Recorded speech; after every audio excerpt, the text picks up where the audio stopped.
Hello everyone, welcome back to Deadly Premonition Part 5. Episode 5, Part 5, whatever you want to call it. We are doing one quick thing and then advancing the plot some more and then probably side questing a shit ton. Because I know that's what everybody loves to hear. But we are going to have a very interesting time at the Greenvale Community Center, which is where we'll be meeting. So first we are going to head to the Tree of Anna because there was the final bone that was there. And we need the bone to get a nice item. Polly's not here. Rain should stop in the afternoon, but it will still be cloudy.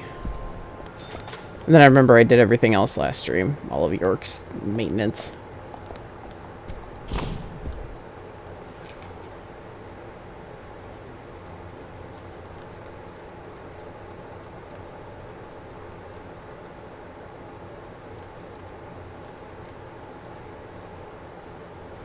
Alrighty.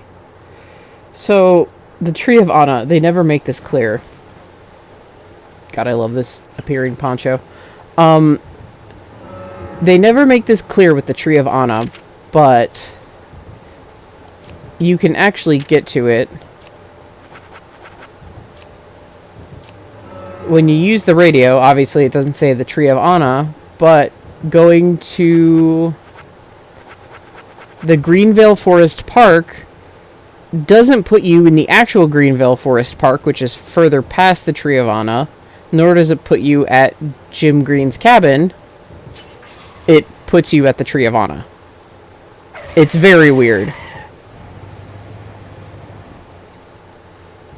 I don't know if that's something exclusive to this, because again, we playing it through like 10 or so years ago. Oh no, it does put me at Jim's. What the hell? Do I have the Tree of Anna on here?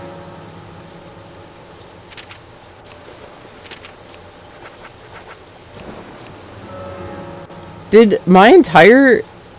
Hang on, do they have the Tree of Anna? Yes, they do. Okay. Okay, then no. I thought it was weird. Okay. Alright, so it's not that wonky.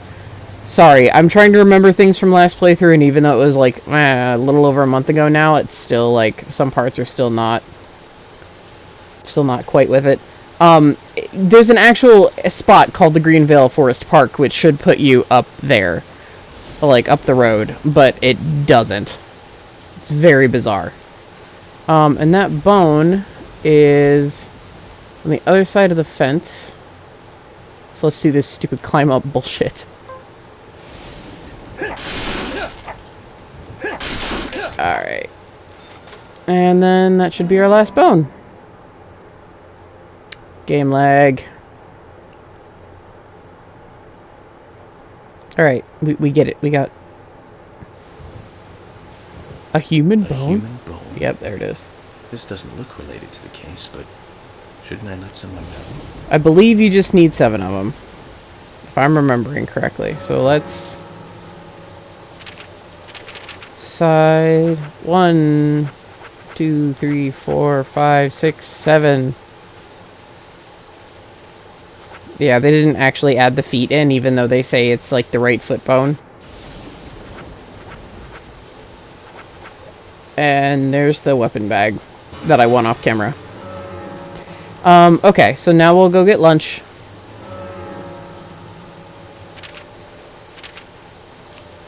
Brunch. No, not a lollipop. So, remember we have that, that town meeting that we have to get to. Between, 15 to 1700, so between 3 and 5 o'clock, which is a very weird time for a town meeting. But, as always, we have lunch at the sheriff's department first. Yeah. So we're going to go there, we're going to do that, and that's going to advance the plot a little bit. And we're going to meet pretty much everyone we haven't met with me doing a side quest. So, whoop. Alright. Let's see. Just making sure I'm not missing anything. Side quest I'm not doing. Like, there's one side quest that you can do, essentially, that, where you find out Fiona, the nurse at the hospital, has a crush on, Usha. And she's been sending him, like, signals for a long time, and, he just doesn't know what to do because he's never had a girlfriend. And that's pretty much, like, their plot line. Sadly, it's like, it doesn't go farther than that. It's adorable, but, like, there's nothing that comes of it. It's not like you play wingman for Usha or anything like that, which would have been awesome. Usha, actually mostly stays in the morgue playing, chess online. And, of course, eating, I think it's, like, cheese potato chips. Yeah, office room. Thomas will be in here. Thomas? I swear to God I didn't play. Oh, he's in there with Emily and George. I was like, I felt lost. Like my whole world kind of got swept out from under me for a sec. There's still some time before the town meeting. Why don't you do some legwork on your way there? Oh, I intend to. I have to tell you, though, it's hard not knowing my way around.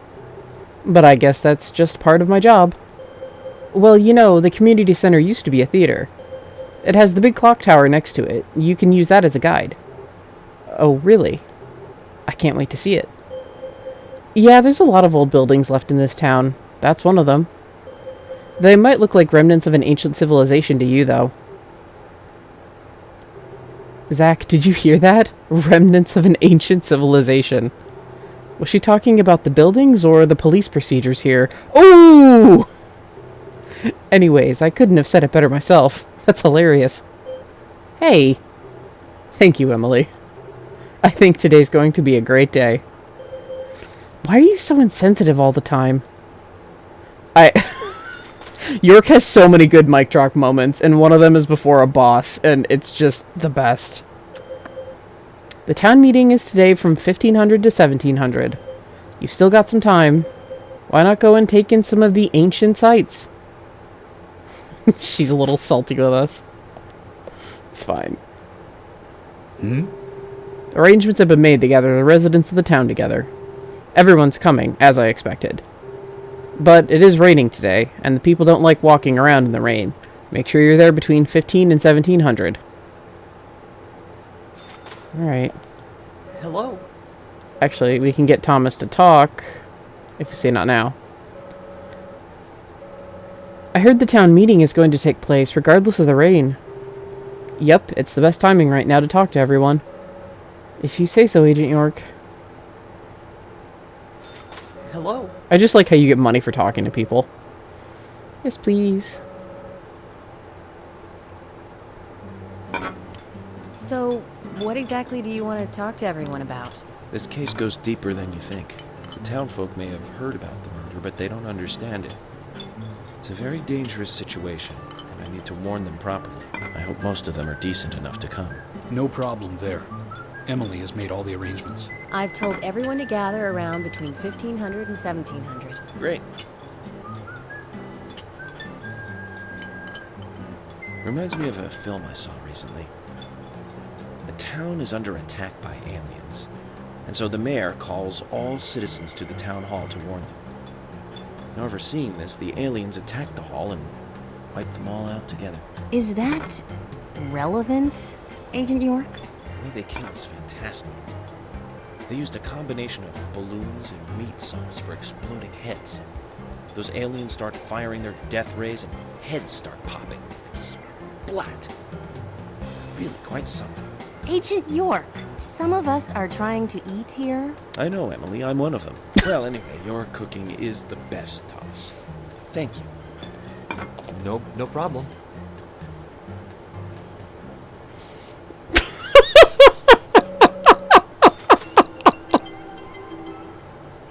That's why I'm like every department lunch. Because some of them are just so funny. Oh my god. So we actually do have to drive to the center because we don't, we haven't traveled there yet. So that's fine.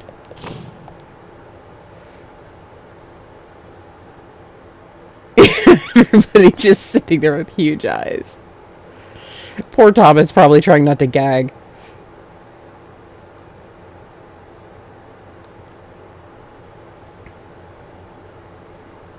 Oh, man.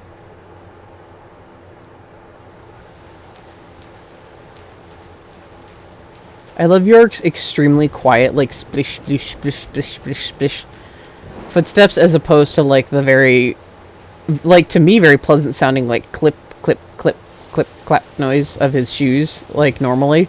It's just funny, like, that the rain footsteps, which you would normally expect to be louder or quieter, just part of the jank, I mean charm. I mean, yes. Oh, God, that's right, every single time. Okay, let me take a peek-see at the map here.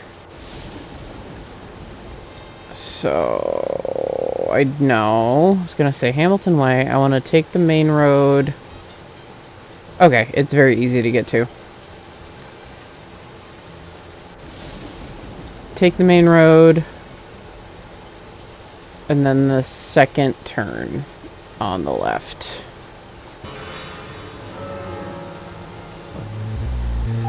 Like I said, I always get confused as to which one is forward and which one is backward, even though I've played this game many times. My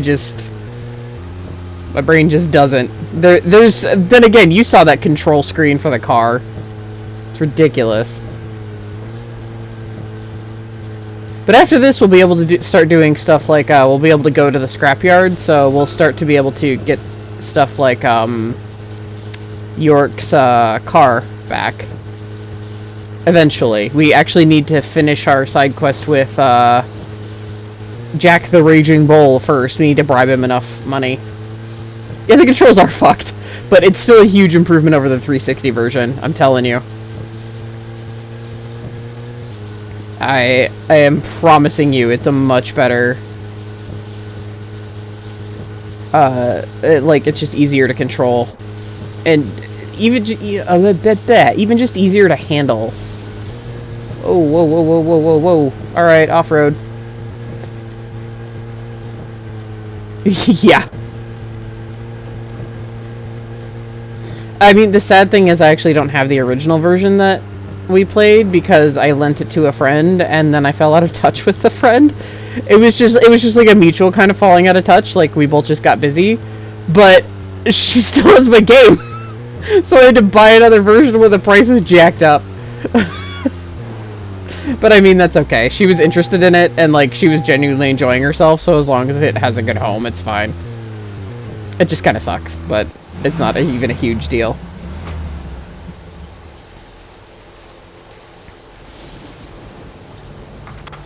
Yeah, York, it's not time yet, sweetheart. Zach, Emily arranged for people to come between 1500 and 1700. We can't do anything here right now. Let's come back at the right time. We can smoke. Oh, Jesus. You had to stand right in the glowing circle. Alright. So... let's get our smokes. Alright. Yeah, right. It's like, it's not Steam. Is it the capture card? No. I was just standing in a world of green. There we go. And that's the chime Polly was talking about.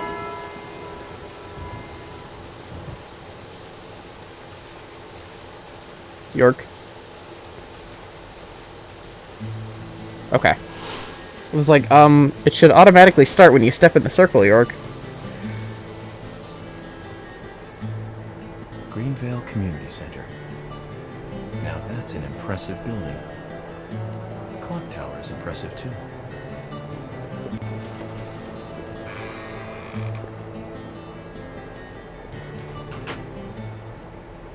Hopefully you can't hear me taking a drink there.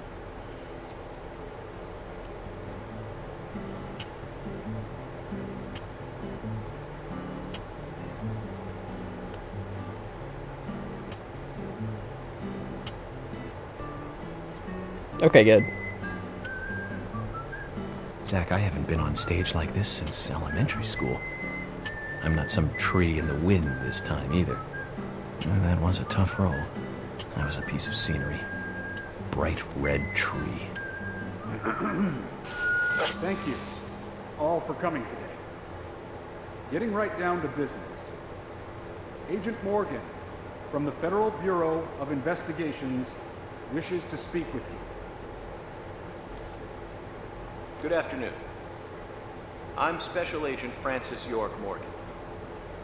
Some of you are already aware by now of the tragic murder of Anna Graham. Truly a heinous, terrible crime. I've come to this town to solve the murder of this young, beautiful girl, and to bring the one responsible to justice.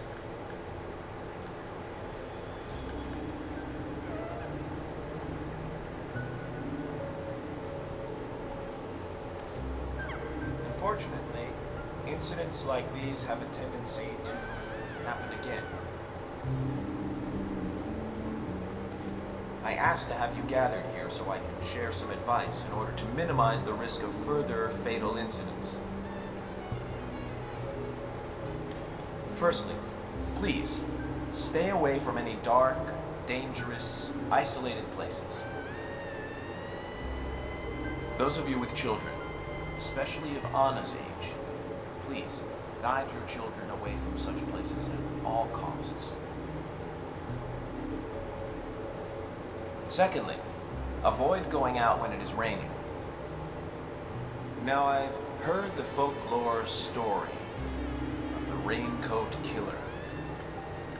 There is a chance that the murderer is mimicking the story. Women should also be especially careful. I would hate to see more victims.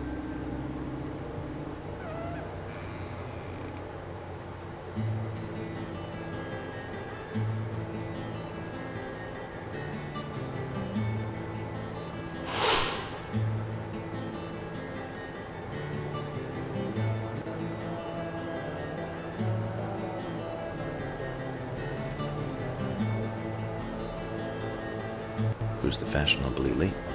That's Carol, Thomas's sister. She owns a bar. Thomas's sister.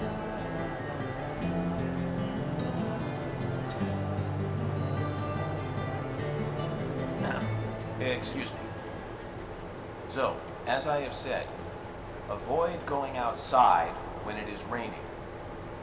Young women should be especially careful. Report anything or anyone suspicious immediately. The murderer will be caught and brought to justice. But you must all remain on guard until we do so. That's all I have to say. Thank you.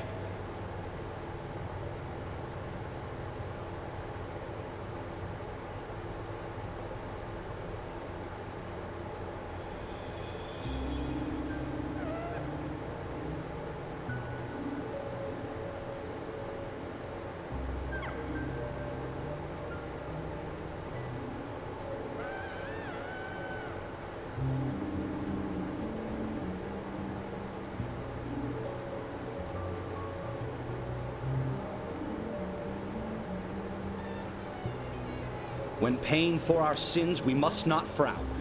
The loss of Anna was for that debt.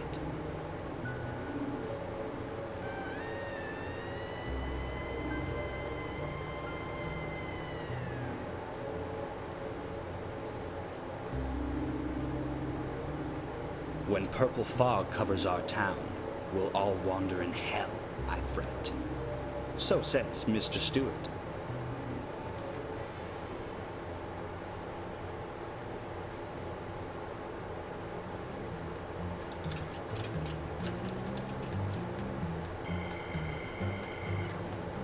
Sure knows how to steal thunder.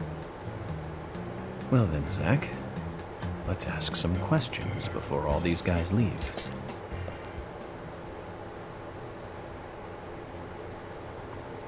I hope you had the mic turned off, York.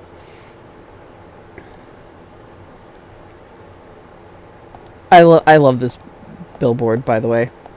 Time of death. I mean, thank you for that. That's actually kind of neat. But that's really weird. 20 to 2200. Pressure marks around neck. Long cut from chest to abdomen. Lumber mill. Lake Cranberry. Anna. So it's like showing on where on the map it is. Picture of Anna. Direct cause of death. Loss of blood from wound. Like, I just... Alright. York, I'm impressed by your ability to phase through matter. Yeah, I know, right? Like, so much basic info. What's up, George?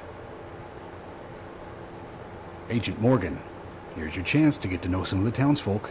Don't let it go to waste. This is, and I swear, like, I promised I wouldn't point out, like, every single bloody reference, but a major theory of what I actually believe is what the heck is going on in the town versus, what a lot of main theories are, does draw from Twin Peaks, because it makes a lot of sense. So I will be pointing out some Twin Peaks references. This is, almost a mirror of a very early episode of Twin Peaks, where, Dale Cooper makes a similar announcement to the town, and that's where you kind of get to know, like, the townsfolk through him. It's definitely still paying its homages. Hi, Thomas. Agent York, your words really made me think about Anna's death again. How could one do such a terrible thing? I'm still in shock.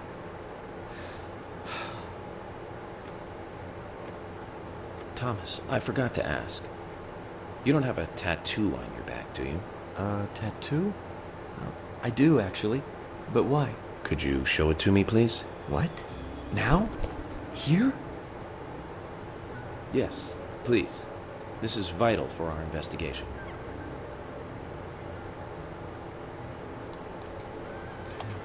Okay. If it's gonna help you any.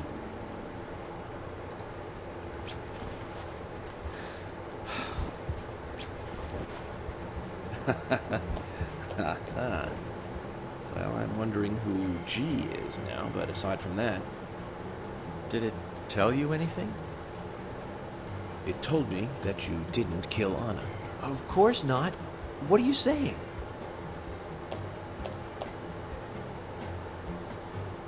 You ought to see that tattoo, Zach. A big heart with an arrow through it and Love G in the center. I don't know when he got that done, but we've all been through the 80s.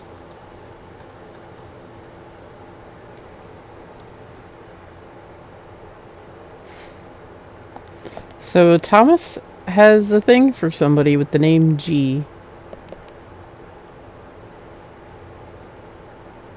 I can't believe you thought I was a suspect, Agent York. I'm still in shock. Or he did. We don't know. Let's ask around, Zach. Inquiries are the basis of any criminal investigation. Quite a performance. Mysterious and very poetic. But I don't think many of your audience appreciated it.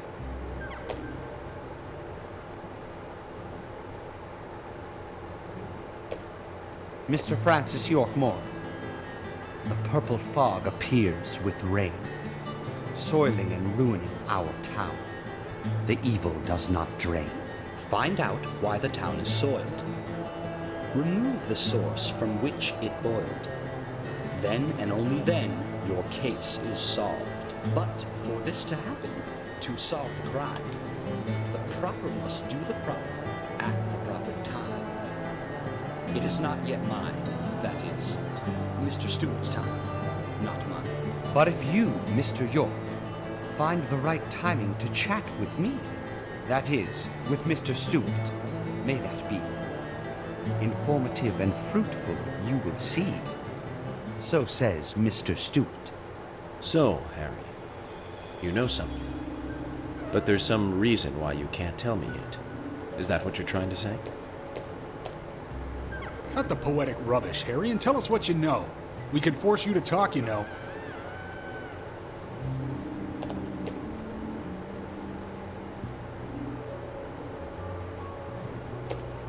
Mr. Francis York Moore, pay close attention to the signs, the omens, and the premonitions. Small they may be, they still are finds, and helpful to your investigations. So says Mr. Stewart. Thanks for the warning, Harry. But don't worry. Me and Zach, we know what we're doing. That was a Bon Jovi rhyme there, Michael. Premonitions and investigations. It's like rhyming back with back, which he does do in a song. Oh, I have an... I've reached the max amount of coffee. So, I love these copy-paste... Look at all these copy-pasted dudes! I see 1, 2, 3, 4, 5, 6 of the same person. Yeah. Actually, the kind of creepy thing is, if you come back to the theater, at any point, like, after this, they'll all still be sitting here. It's just like, they were just like, yep, they're just a permanent asset of this auditorium now. So that's actually kind of creepy. Agent York, are you finished asking questions yet? When you're done, let me know. We'll all get dinner. Alright, sweet. Emily is, I mean, she's abrasive, but at least she's rightfully abrasive. George is still being an ass. Oh, yes, here's our gravekeeper. I mean, she's at least trying to keep the peace and give York a chance.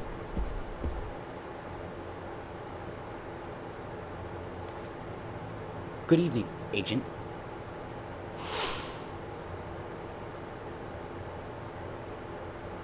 Good evening, Mr... Brian, the gravekeeper.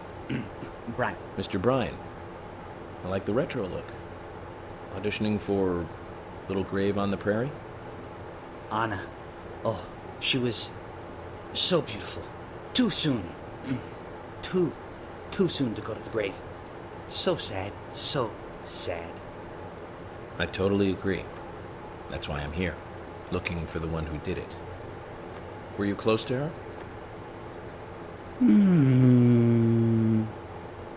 Anna, her smile, so warm. Anna, blonde hair, so bright.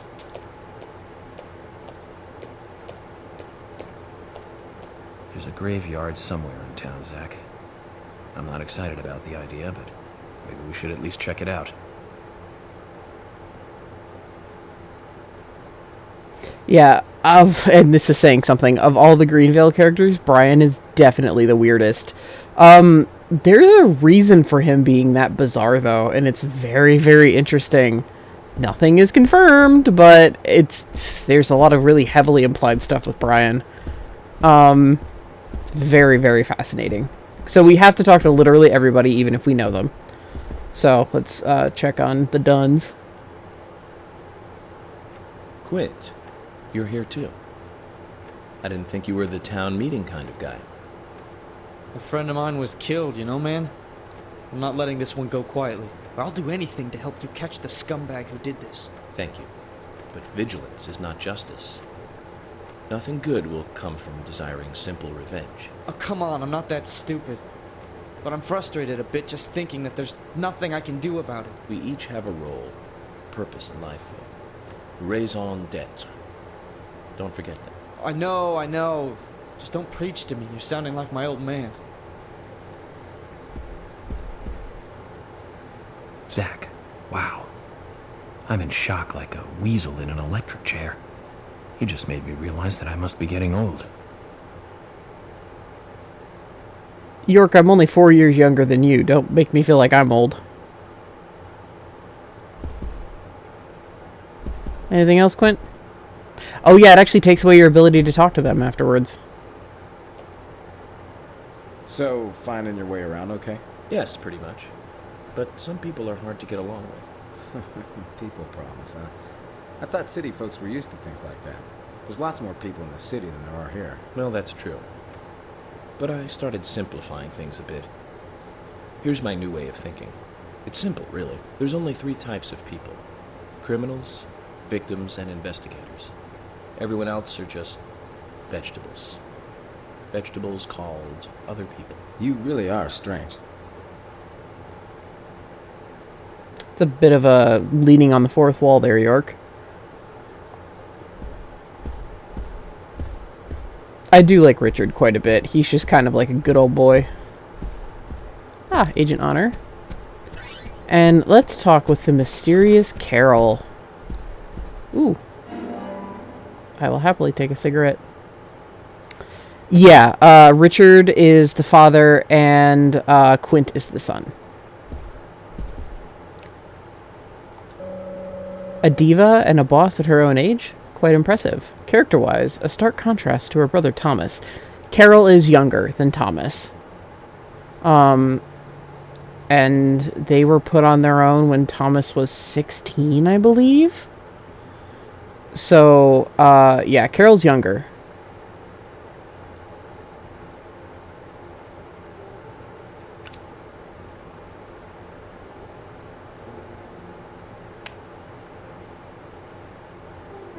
Anna was an airhead. What do you mean? Are you saying she was killed because she was an airhead? Or are you saying that she was an airhead for being killed? I'm sure she's still an airhead, even in heaven. She changed her hair every day. If she lost a pound, she'd be ecstatic. Gain one, and she'd almost be in tears. She broke many, many plates every day at the diner, and she'd always have a smile on her face. Always having fun. Everyone looked at her and knew she was a cute, adorable, loving airhead. But they would be smiling right along with her. I wouldn't be surprised if the angels smiled with her too.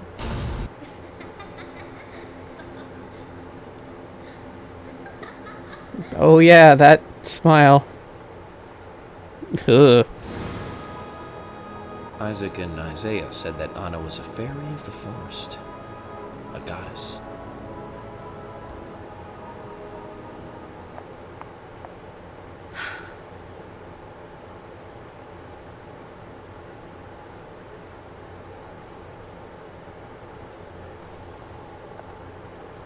Odd for an abrupt departure. Carol is also very hot-headed.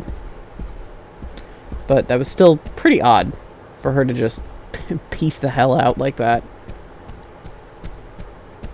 Alright, now everybody else should be in the area around here.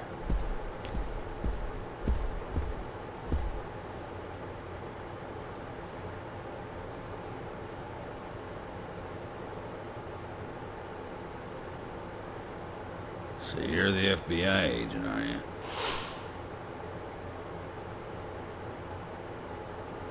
I'm FBI Special Agent Francis York Morgan. I'm the general. I fought for my country in the Vietnam War. A real-life war hero. So why are you living here? Soldier, this is my hometown. After a man returns from war, there's no place to go other than his hometown. Your little speech, you mentioned the raincoat killer. Was that a problem? You imbecile. The raincoat killer's no myth, not mere folklore, or a fairy tale. It's based on actual events that happened in this town. It is. I'm interested. Can you tell me more about this? You kids today don't even know how to ask for something right. Soldier, if you want to hear more, you come to my office. He literally exudes raw power, Zach. Despite the credibility issues, we should give him a visit. One thing, though. He calls himself a general, but isn't that a sergeant's uniform? Astute observation, York. That is indeed the mark of a sergeant. General Lysander, I believe his name is, I think is also a used like, not a used asset, but like they definitely, there's a couple of characters that they kind of flipped, that he kind of flipped from spy fiction to put in here. And I think General Lysander is one of them, if I'm remembering my trivia correctly. He's a very interesting side character, and we are going to get to know more about him simply by doing things to improve our car and to get York's car. So, don't worry, we're going to learn about him. But we're going to say hi to Usha and Fiona. The freckles on her nose make her look like a schoolgirl. I wonder how good she is as a nurse. Are you getting closer to catching the murderer? Hello again, Fiona. Good to see you here. Well, Dr. Johnson told me to be here. He said it would be important. Well, that was good advice. He may be young, but he seems like a wise man. Oh, and he's a very hard-working person, too. Everyone thinks he's some kind of weirdo, but I don't think so at all. People don't understand why he's in the autopsy room all day, but I do. He's doing research to make the world a better place in the future. You know, he already made a fortune in LA with his career. I did not know that. You didn't? Oh, the doctor is a very rich man. He has a really big house over by the lake. Amazing, Zach. He must be loaded. Rich and young. A perfect combination. But you don't get that feeling from him at all, do you? He doesn't show it. That's one of the things I like best about him. Well, I could have been fooled if it weren't for you. Thanks for the valuable information, Fiona.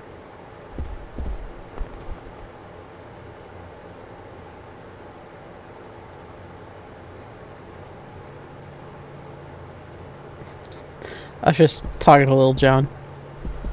I'm sorry, I can't. Agent York, you make any progress? Of course, plenty. But tell me, Usha, when is Anna's funeral? That's still undecided. Sally isn't really in any condition to do it right now. Her mother? I don't see her here.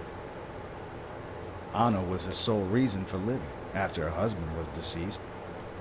Well, she's probably huddled up at home. Then I should probably take some time to pay her a visit. Well, yes, you should. And I'd appreciate it if you could, too.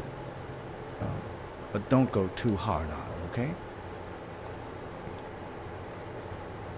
So, if you hadn't seen Sally, that was a hint to just go see Sally. But we've already kind of done all of our major stuff with Sally. I mean, at this point, the Dunns just visit her regularly. And then when Richard or Quint aren't at her house, she's with Richard, or she's drinking at his bar. And she's good to get some info out of. Okay, this Agent Honor. She's good to get some info out of, but then she gets too drunk. That's pretty much what happens.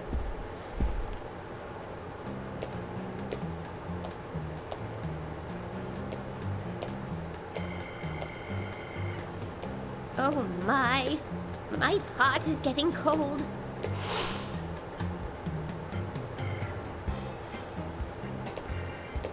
Hey, mister, my pot is getting cold. You are... who? What are you saying? I'm Sigourney. Sigourney. Sigourney. Okay. Now, what is the matter? Can you explain? No time for chatting. I need to hurry. My pot is getting colder. Oh, you're useless. Zach, we've met all sorts today, but really, she takes the cake. Amazing.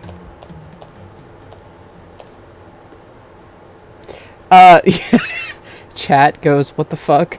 To answer your question, chat, she is another blatant Twin Peaks shout out. There's a character in Twin Peaks called the Log Lady who carries around a log and often talks about how her log speaks to her and how the log has something to tell you. So instead of that, Sigourney has an obsession and always is missing one shoe with her pot. And if you choose to do her side quests, which we are not doing, she will ask if you can hear the pot talking to you. Much like the log lady says, you know, can you hear it? So, she's a blatant shout out to Twin Peaks. Let's go see Jim here.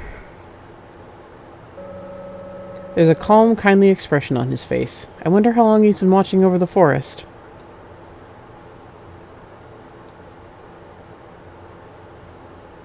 Jim, thanks for your help in the forest. How are Isaac and Isaiah? They're fine. They really seem to love their grandpa.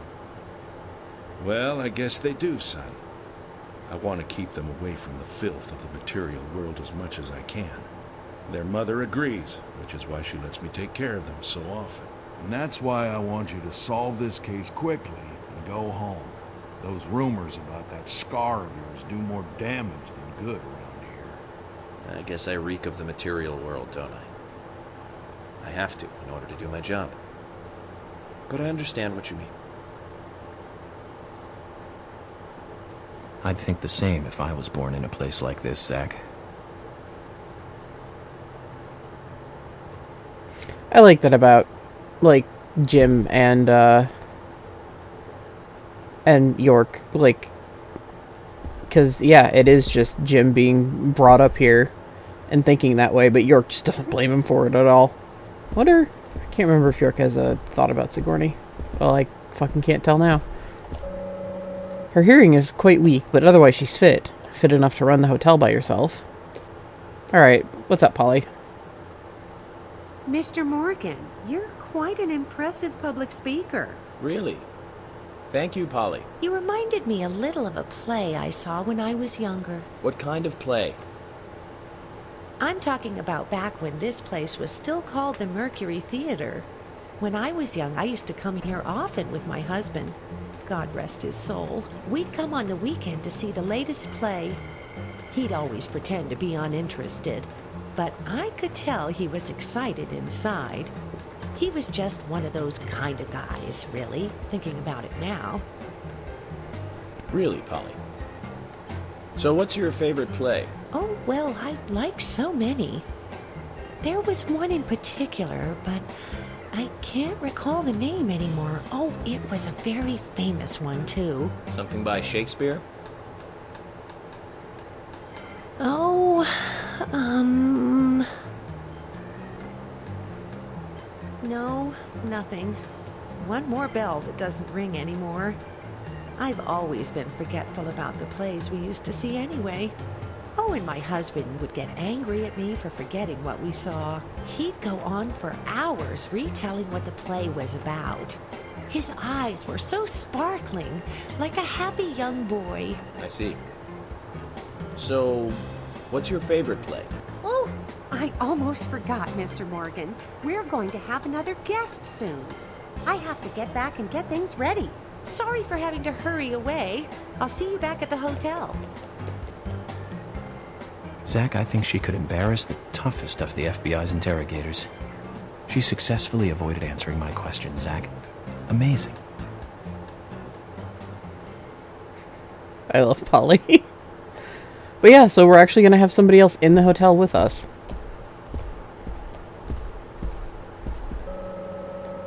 She's probably too hot for this town. To think that she's Jack's wife. Beauty and the Beast in live action. Hello again, Agent York. How are you? Good, thanks. And you? Oh, I'm feeling pretty good today. Well, that's good to hear. Do you have any information that could help me out? Information? Sounds difficult and not my kind of conversation. Anyways, you should come by the gas stand again. I'll give you the best service in town. Zach, perhaps you can tell me. Why did she bother coming here?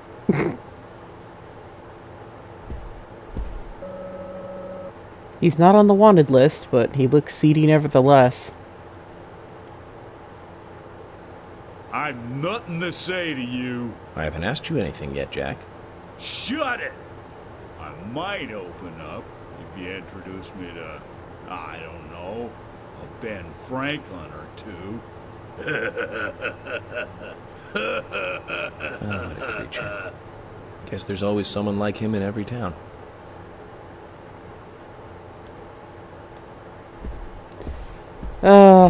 charming, Jack.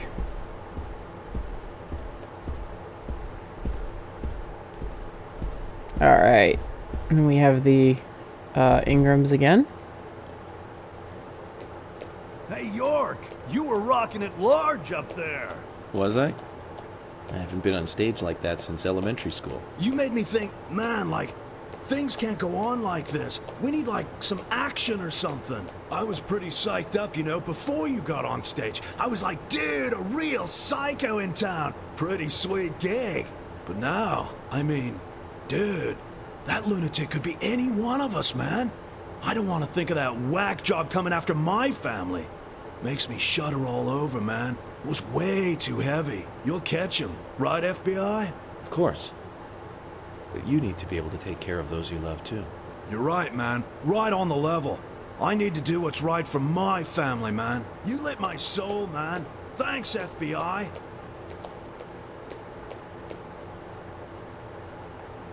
You're welcome, Keith, you precious man. Hey, Lily. Agent York, your speech frightens some of us a little. You should work on being more sensitive with words when talking to groups. Really? I tried my best to be gentle. So, have you noticed anything strange or out of place recently? Just Becky, really. She works part-time at the store. She's been acting strange recently. Strange? How? I took the boys along to visit her house today. I was just worried, you know, because she hasn't come into work at all after that incident. But she took in the boys and told me to wait outside. Something about a special secret between just the three of them. I just couldn't understand it. Now that's interesting. Thank you, Lily. Perhaps we should give Becky a visit tomorrow, Zach. So, once again, the twins know something, and Becky is drawn further into this. Although, Lily, there's a murderer in town. You can't really be gentle about that.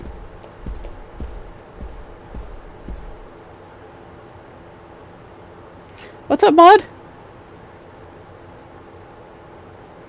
I'm FBI Special Agent Francis York Morgan. Please, call me York. Wesley, owner of the gun store called Panda Bear. People around here call me the gunsmith.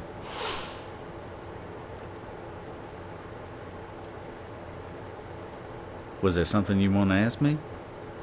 How do you make a living running a gun store in a place like this? I'd be worried because there can't be that many customers.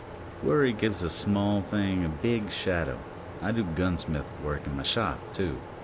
If you got the skills, the customers find you. All you need is a network. I hope so.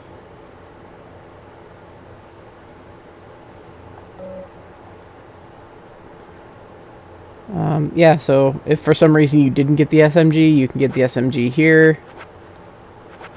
So essentially, if you end up missing weapons for any reason, or you need more, you can now access the shop Panda Bear from your toolbox, which is very neat, but he actually does have a shop that's open very late. It opens from like 10 to 11 at night until 6 in the morning.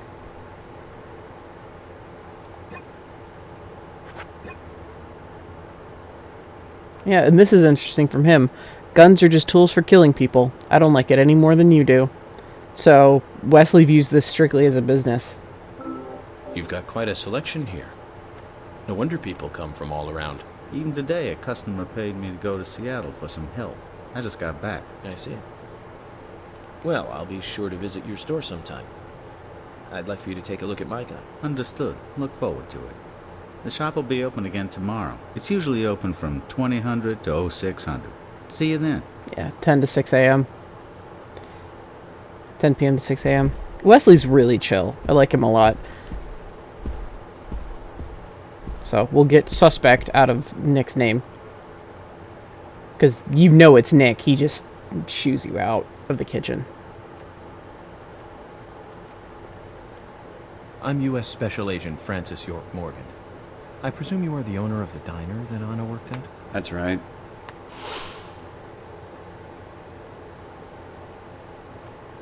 I'd like to ask you a few questions about Anna Graham. Did you notice anything strange about her prior to the incident? Nick, are you hiding something? No, nothing. You sure? I'm sorry, but I don't like repeating myself.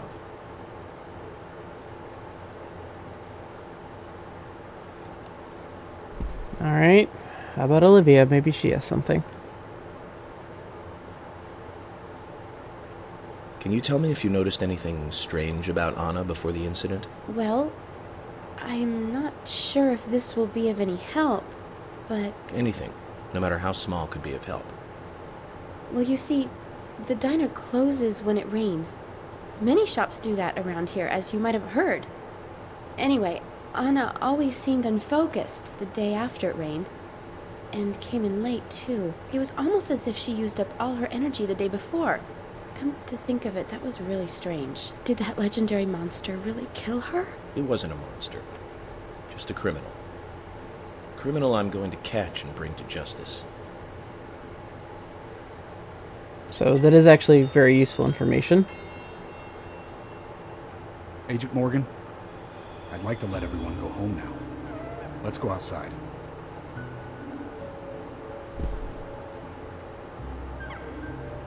Since we know Anna was into some kind of like S&M, BDSM kind of thing. I mean, she was doing something sexual in an abandoned lumber mill, for God's sake. And her outfit was very reminiscent of one of the two preferences. Generalizing.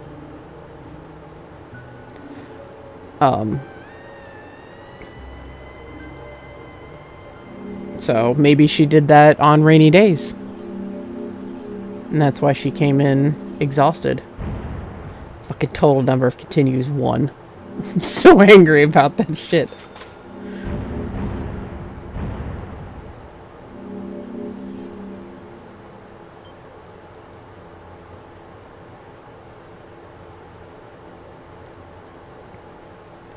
So, this is one of the times where, you know how I mentioned I have that DLC that's like, My Sweet Home.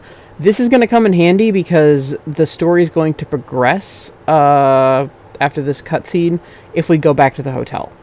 So, this is where, like, the My Sweet Home thing will come in handy. So, we have somewhere to sleep besides, like, the graveyard or the Tree of Anna. So, it's just nice to have. Because we're going to be doing some side quests after this, I believe. And I'm going to show you guys a cool Easter egg, actually.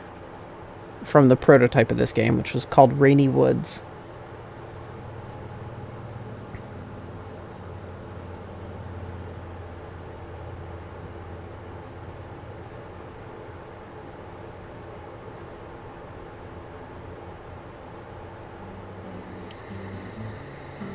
Well then, Agent York, do you have any plans for this evening? I was going to head back to the hotel and go over my notes.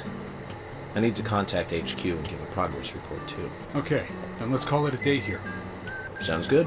Contact my office when you finish your report. We'll pick you up tomorrow morning. Diane, the owner of the art gallery, should be back soon. All right, then. Let's do that. Hold on, Agent York. We're going out to eat at Nick's Diner. Would you like to come with us? The diner? That might be nice. Thomas is a great cook, but Nick is the real deal. No visit to Greenvale is complete without eating at the A&G. A very appealing proposition. Zach, what do you think? We can always go back to the hotel after eating dinner. Or go directly back to the hotel. You decide, Zach. Oh, let's eat with him. Mm-hmm.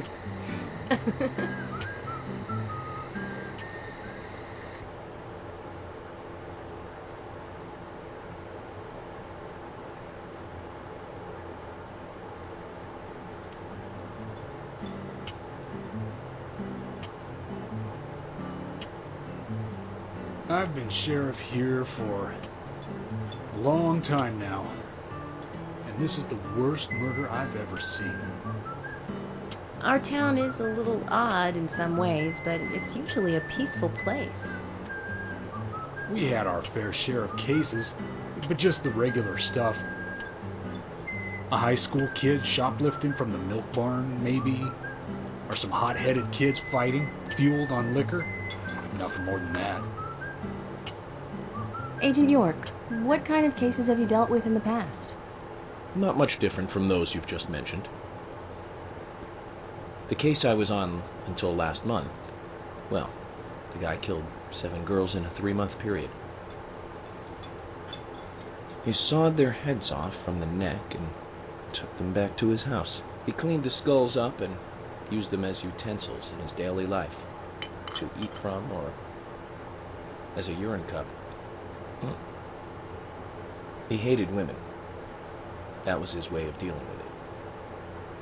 with it. He'd fill skulls with ice, cola, and rum, then he'd down it in one gulp. For him, that was a holy ritual. The question of his mental state was the pivotal point in the court case. Oh, man. For me, he was insane. 100%. Drinking from the skulls, well, that is one thing.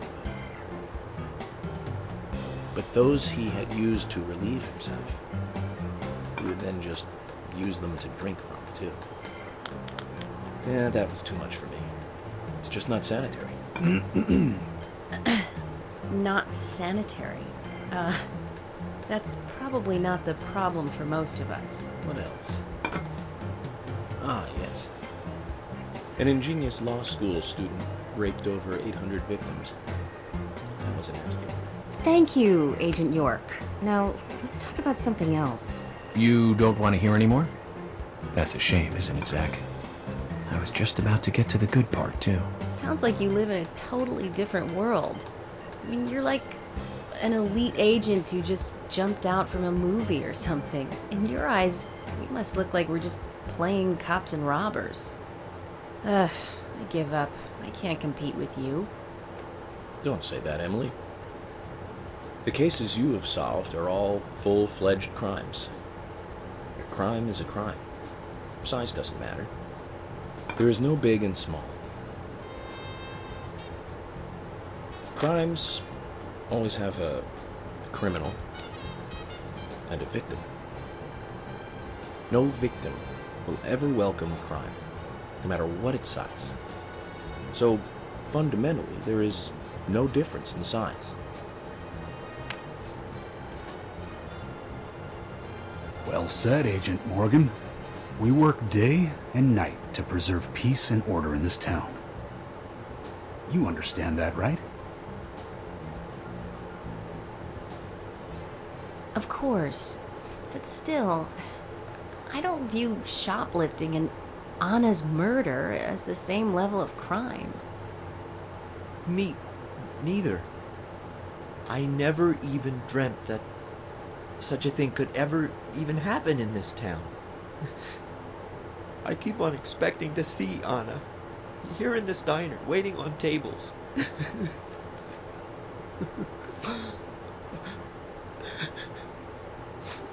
Excuse us, Agent Morgan. We should have made dinner a more uplifting experience. Let's call it a night. Okay. Good night, then. Oh, Thomas. It's okay. Sweet man.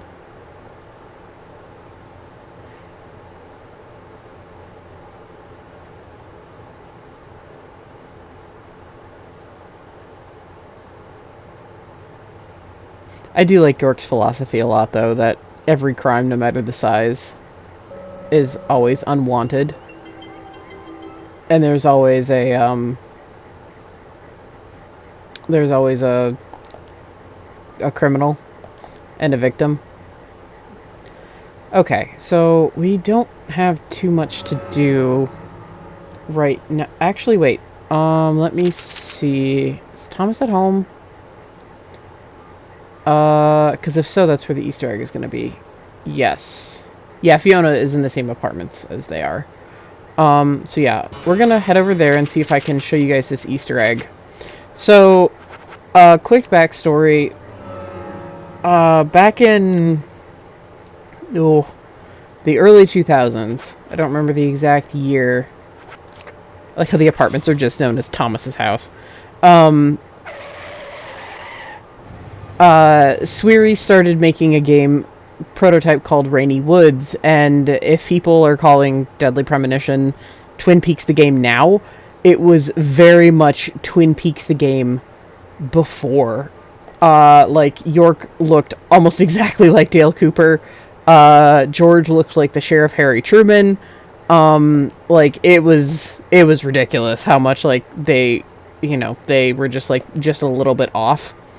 And there was a song used, that the fans have dubbed Pillow Stains, that was supposed to be more of a sung song than the one that we get here, which is called Miss Stiletto Heels, and I don't really like Miss Stiletto Heels. I mean, it's an okay song, but, like, compared to, like, what we could have had, I like it better, and we have an Easter egg of it here.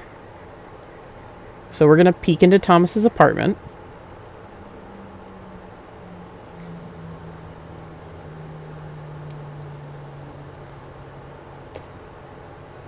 And this is the song, Pillow Stains.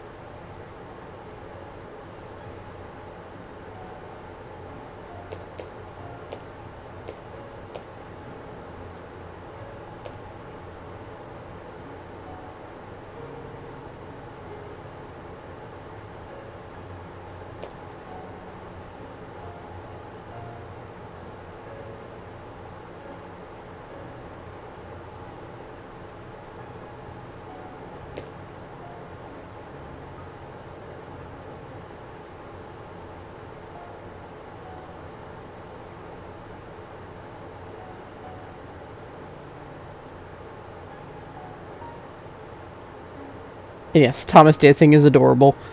But, I think this song is really, really pretty, and I'm really sad that this is the only way it made it into the game.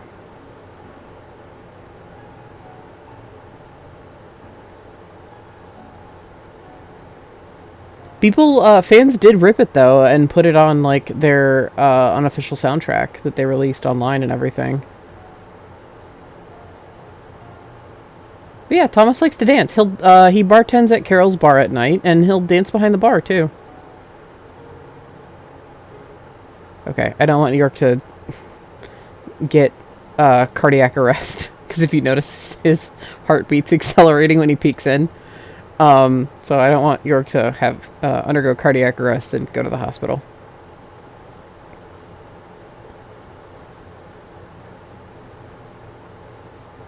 So... Hey, Thomas.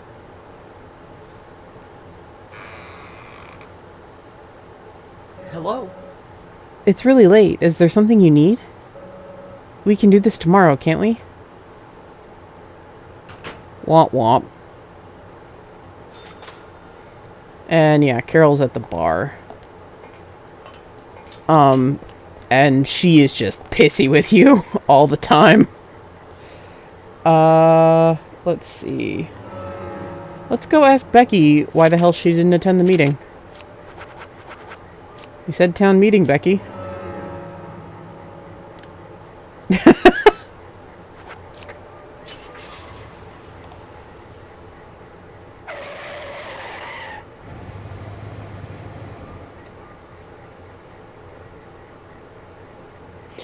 Carol's dialogue is kind of all over the place, because, like, the guide was saying that, like, if you talk to Carol, she'll say this or this, but, like, I have never gotten the dialogue when they've said it would happen. She's just always been very hostile towards York.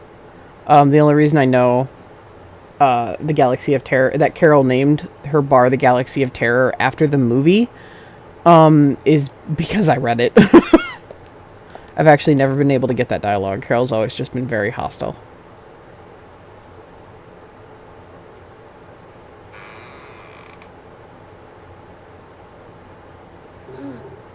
I didn't see you at the town meeting. Can you tell me why you didn't come? I told you I don't like police, that's all. Then let me tell you what I told everyone else. It's very important. You must stay away from dark, dangerous, isolated places. And you must never go out when it is raining. Do you understand me? tell me that's all, right? That's not enough? Zach, she reminds me of my teens. Any adult that mentioned the obvious with a straight face was an enemy. Although her case seems a little more complex than just that. So she seems like she just fell to the floor there, like she just slumped down. You alright, Becky? Are you stalking me or something? Stop coming here. Alright, bye. Alright. So...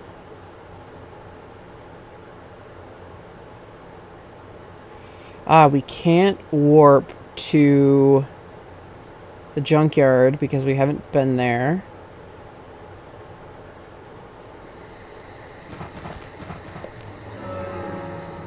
But we can warp to the gas station. We need to fill up our car anyway and get to the junkyard.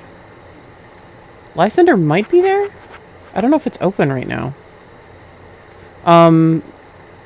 Let's see.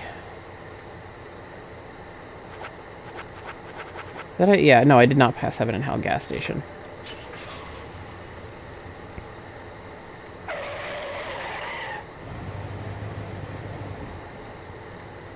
So now we get to do some side quests which involve the general.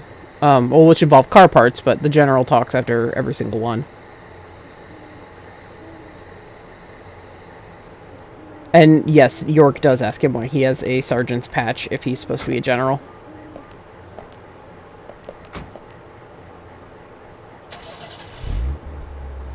Ah! I need gas. Oh, you guys are closed. You dicks. Junkyard is this way.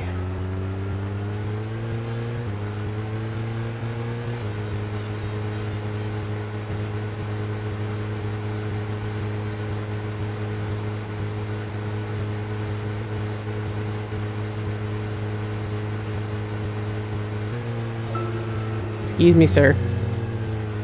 So, where shall we go next? Right here, York.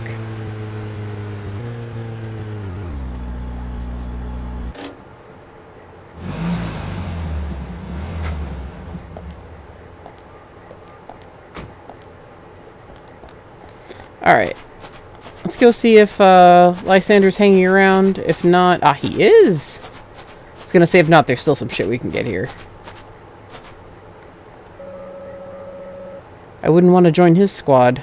That sergeant's uniform. There you are. You came at a good time, son. I've come to hear more about the Raincoat Killer. Don't rush. Rushing on the battlefield will get you killed. If you don't want to die, son, you should be methodical. Well, even though that's a huge amount of scrap metal. Son, you must be the only guy to see scrap when you look at those treasures. Look more carefully. Right here, just in front of you, that is what you are looking for. Come on, a car. There's still plenty of parts that can be used. Son, if you're ready to get your hands dirty, you should find useful parts for your car. What do you think? Let's talk first. Now then, young fella. How do you feel about your current vehicle? My vehicle? It's a piece of crap, but I'm not here to talk about that. Then how about a little treasure hunt? Listen up, young man. My junkyard is actually a mountain of treasure. All kinds of treasure lies in those mountains of junk. The problem is, there's so many, I've lost track of where everything is.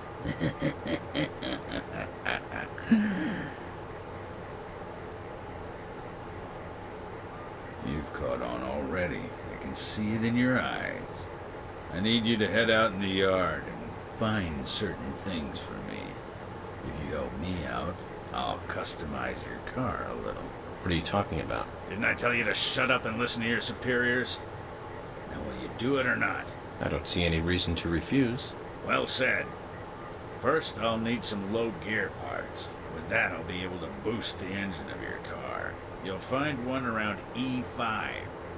Go! Don't just stand there, get going! So the junkyard's a bit of a maze. Oh, I didn't mean to hit view list. Damn it. That's gonna happen a lot.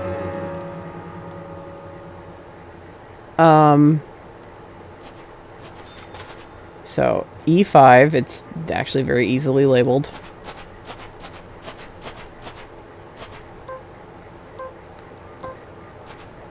Actually, let me see if I can just blow it all up.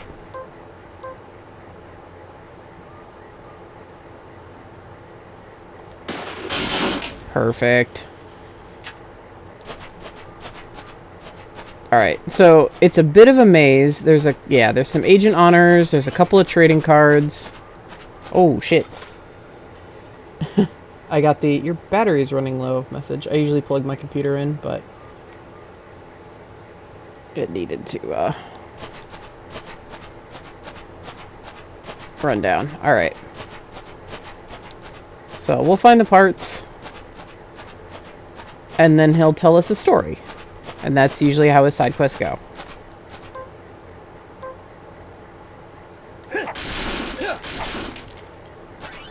Alright, let's see here. York's car? That is what York's car actually looks like. It's a very nice car.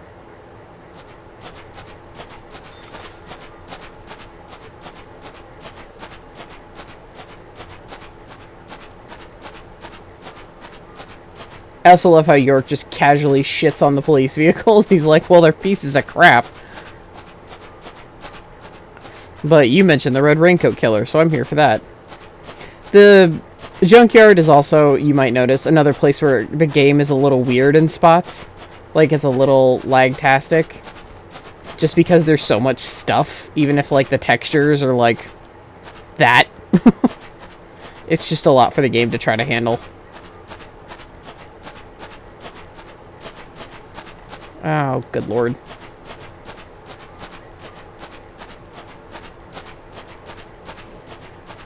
And yeah, you may have heard a dog. They're around. Aha. Can I? Okay, sweet.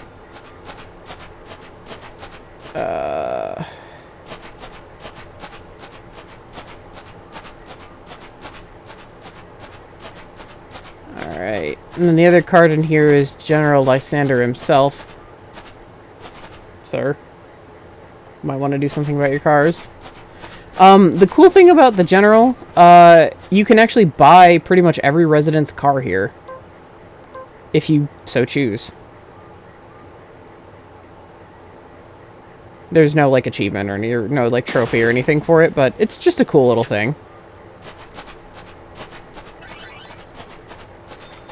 And I'm doing this now, so we won't have to later. General Lysander. I still need to play Spy Fiction, so I wish I could tell you what role he had in Spy Fiction.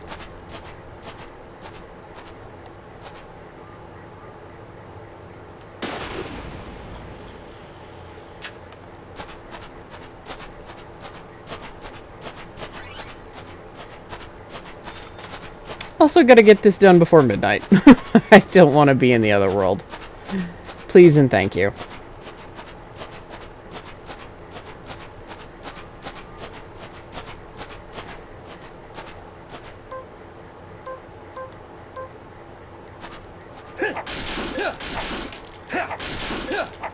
Alright.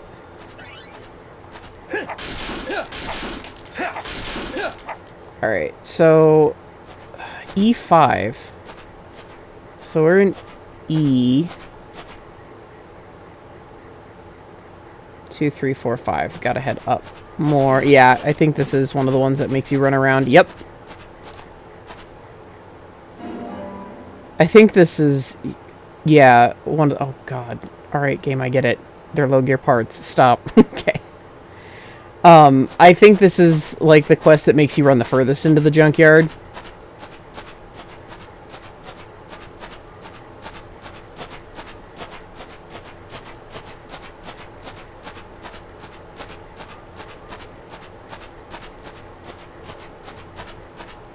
but he does stuff that, like, increases the overall speed of the car, adds more gas to the tank, like, makes your gas tank bigger, that kind of stuff. So it's just useful to do these quests, and then after you do all of that, York, and you paid off Jack, he's like, by the way, I heard that you have my car, and he's like, yeah, I can fix it up overnight for $5,000. You're like, done.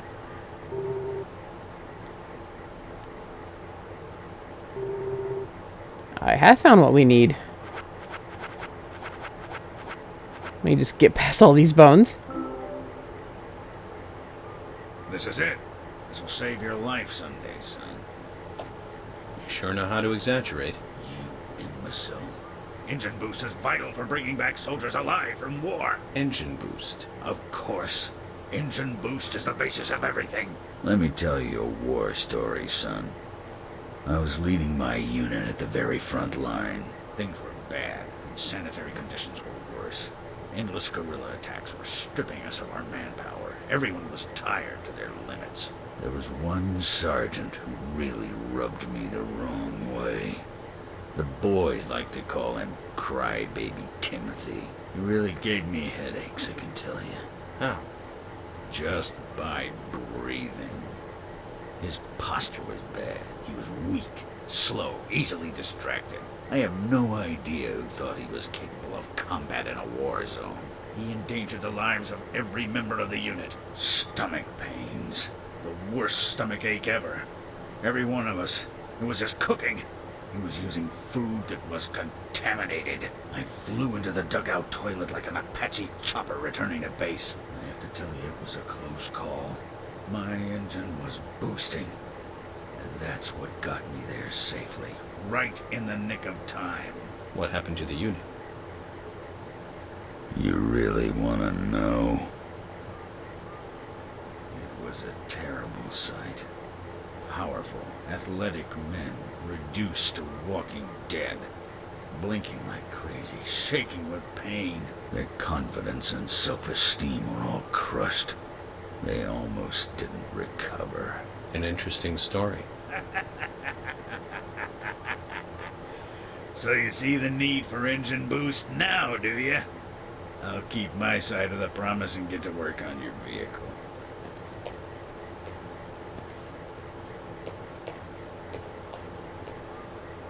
That badge on him is for a sergeant. Looks like it was sewn on something else before it was sewn onto his shirt. I wonder what that's all about. I put in longer pistons and optimized your lower gears. That should add boost to your speed when you accelerate. But there's still plenty of stuff I can do to make your car go faster. Just come see me again and I'll customize your car a little more.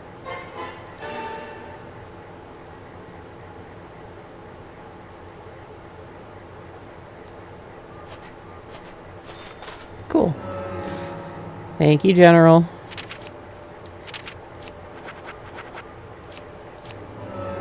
Alright, let's go to my sweet home and sleep.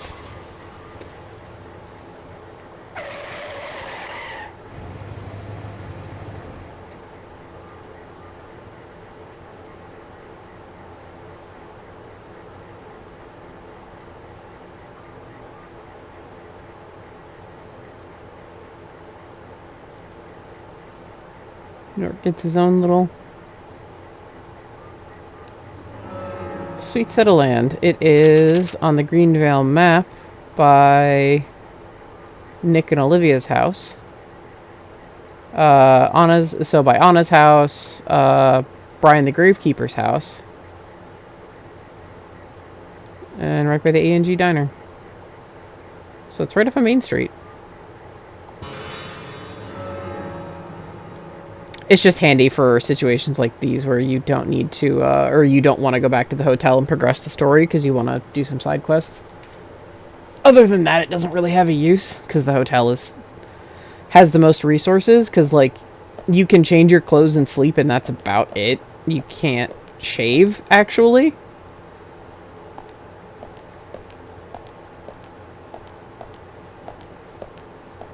So it doesn't have all the niceties.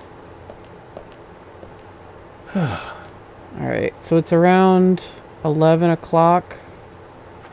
So we'll sleep for 9 hours.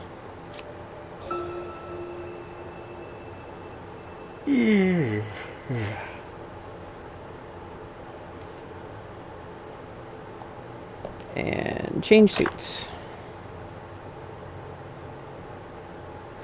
It's getting dirty.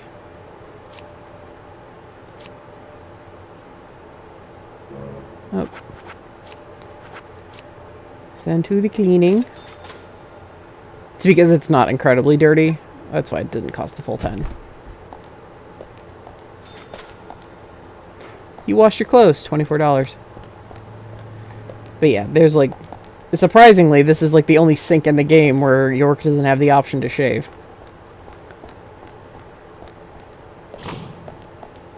Oh, he does have a toolbox. Oh, shit!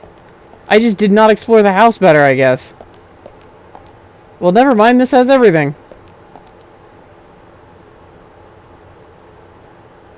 I do find it very interesting he uses a straight razor.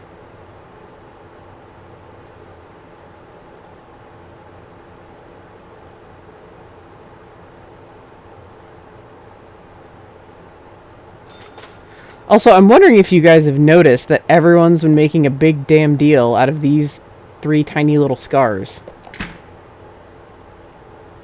Yeah, good job, I know. I know. Now we can access Panda Bear, like I said, so... That's nifty. I thought I was heading outside. Where am I? Oh, is this like his toilet room? Yeah, you can definitely tell this was kind of a Japan-made game. Because it just has a toilet room, even though it's supposed to be in America. Alright, yeah, I thought that was the front door. That's the front door! I just never really bothered to explore. It's the back door. But either way. Let's see. We actually need to go see the twins.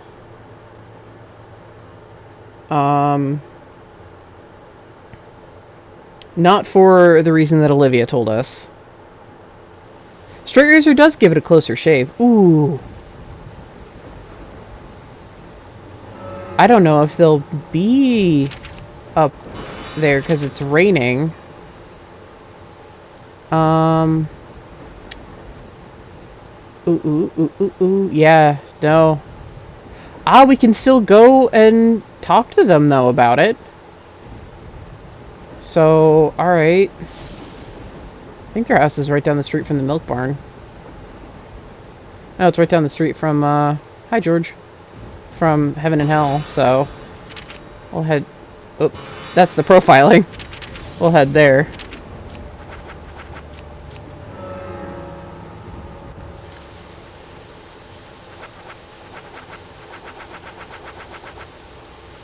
And now Lysander's Junkyard is added.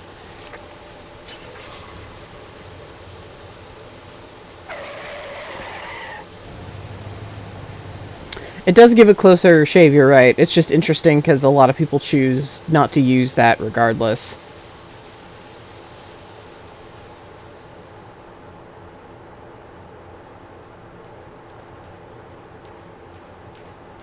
The fuck? Oh, I'm guessing that's the dog. The sound of the dog I'm hearing. Alright, please, I need gas.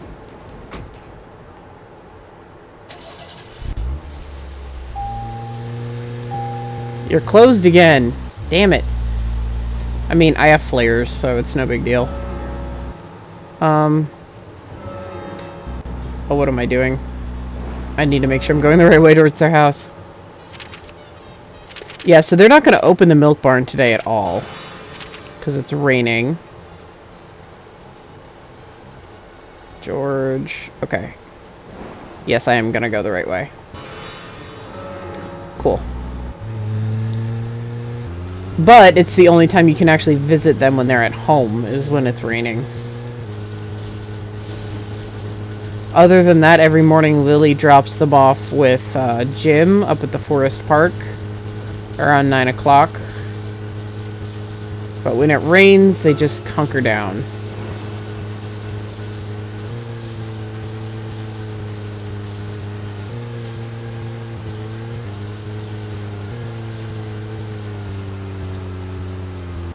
Just gonna drive on your yard. No biggie.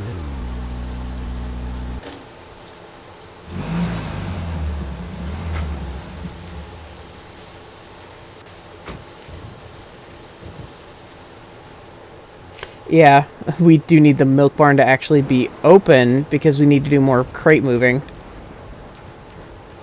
So this is... yeah, Keith's car. Considering his preference for music, his choice of car is hardly surprising. Keith also has a pretty nice looking car. Pretty slick. Leg sale, I think. Or IE6 sale. Something like that. Most of the license plates are actually like a reference to something, like either their personality or something else. It's locked. This is where our most powerful melee weapon is hiding right now. I don't need a crowbar. I have my wrench. I'm here to talk to your creepy children.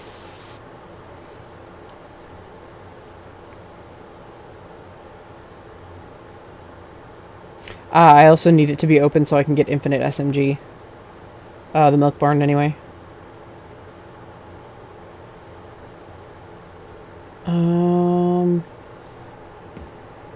But, since this is hopefully one of the only times... oh! We'll actually be in their house. I hope. We're just gonna... gather shit while we can. Keith is actually sitting still. Yo, dude. Oh, he's sleeping. I was like, what? No, you got it all wrong. I didn't screw up your name. You see, I'm Sid and you're Nancy, right? No, she's not no girlfriend of mine. Now listen to me. I love you, baby. Come on. Okay, how about... I'll be John. You can be Yoko. What do you think? Rock and roll, huh? Ow! No, stop it. Madness. John and Yoko are anti-violence. Love and peace, baby. Help me. That's actually great. I didn't know Keith was asleep. That's why he's not twitching around. I love him. Yo, dude. That sounded like Frank from House Party. How's it going, dude? Love and peace. Love and peace. Love and peace. You alright, Keith? Doesn't look like he has 2 kids. He's always listening to music. He'll probably shrivel up and die without it. I mean, so would I, York, and so would you, actually. So, don't want to hear it. We saw someone. We really did. Isaac? Isaiah? What exactly did you see? Someone in the forest. Standing under Anna's tree. Not a goddess. A little different. A ghost? Yeah, maybe it was a ghost. Ghost? What makes you think that? We found this on the ground there. Would a ghost drop this?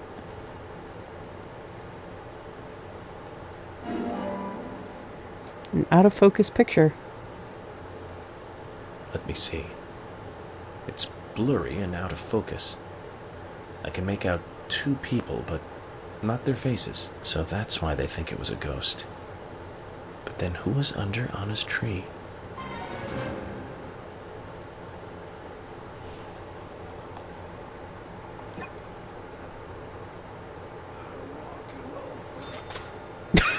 Keith, you're right there. Is the goddess in the forest today, too? Does the goddess like the rain in the forest? I don't know, you creepy children. He's always wearing green clothes. Must be very fond of the color. He's always wearing blue. Guess he loves that color. Hi there. I'm sorry, I'm trying to teach the boys how to read right now. Well, actually, I'm just reading to them, of course. But they say it's important for a mother to read to her children, right? Does Keith ever look after them? Look after them?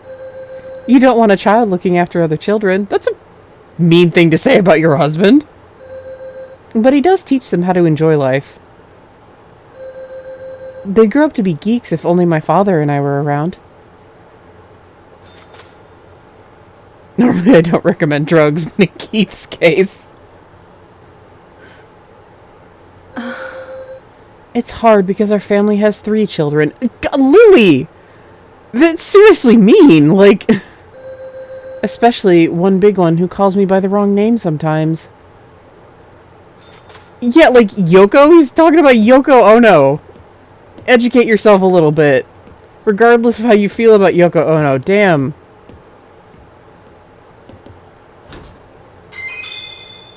I'm gonna take a cherry pie from your fridge. Damn. I usually only talk to her in the milk barn, and I'm like, oh, she's sweet. Like, she's just really motherly. But now I'm like, you're mean to your husband. Yeah, she is mean to him. Like, Keith is genuinely, like, honest to God, I did not like Keith until, like, my last playthrough. But he's a sweetheart. He really is.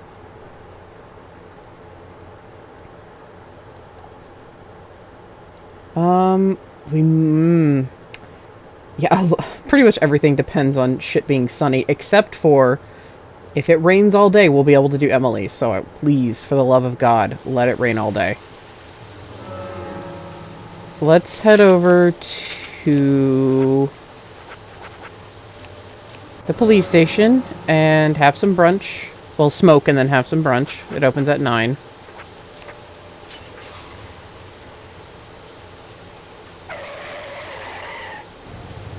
You think Keith could use some pot? Because it seems like he is on pot, honestly. Well, probably not actually with Lily. And he's too hyper.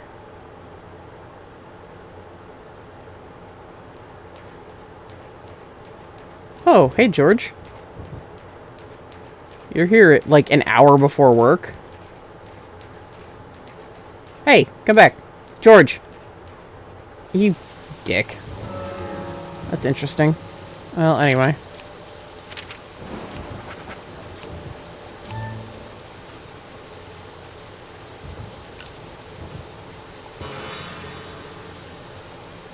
No, he needs something that will knock his ass out. Oh, so he doesn't sleep with both of his eyes open. Sitting straight up. It's pretty uncanny valley. Thomas, I'm hungry. We're also gonna get... You can get this repeat dialogue, actually, like, all the time. They notice York comes in, and they're just like, sit down. Rain in the morning and evening. Let's work quickly today, please. So you can get this dialogue every single damn day. Thomas is asleep in his chair again? If you have to go through multiple days, which we're gonna have to. But I'm not going to do that. I thought your speech at the town meeting was a little too much. I mean, that is, it got the town all scared and worried and everything. But it served its purpose. You'll see. Okay, well, I've got some fresh ingredients in today. Would you like lunch? Not yet. Oh yeah. You said you'd be busy writing up a report for headquarters. Sorry for holding you here then. If you need anything, just let me know. Actually wanted to talk to Emily, but it's kind of hard to... There we go. We're discussing which lead to follow next. We need to processing all that info we got at the town meeting. I think we need to process. Don't you have to report to the FBI? I plan on doing so, yes. Then what are you doing here? I'm multitasking. I'm organizing the report in my head even as we speak. Well, if you say so. Contact us when you've actually submitted it. We'll let you know what the next steps are going to be. I like York's snarky response of like, I'm multitasking. If you want to actually write that report, do it at the hotel. I don't want to be accused of peeking at secret documents or anything. See, Emily's kind of chill. Now, let's see what King George has to say. I'm going through the information we gathered at the town meeting. Don't disrupt me while I'm working. Since you had to scare all the people of this town, I've got a lot to do. What, by telling them that there's a potential serial killer on the loose, and not to go out during rainy days when he was likely to strike? Yeah. How dare I do my job, George?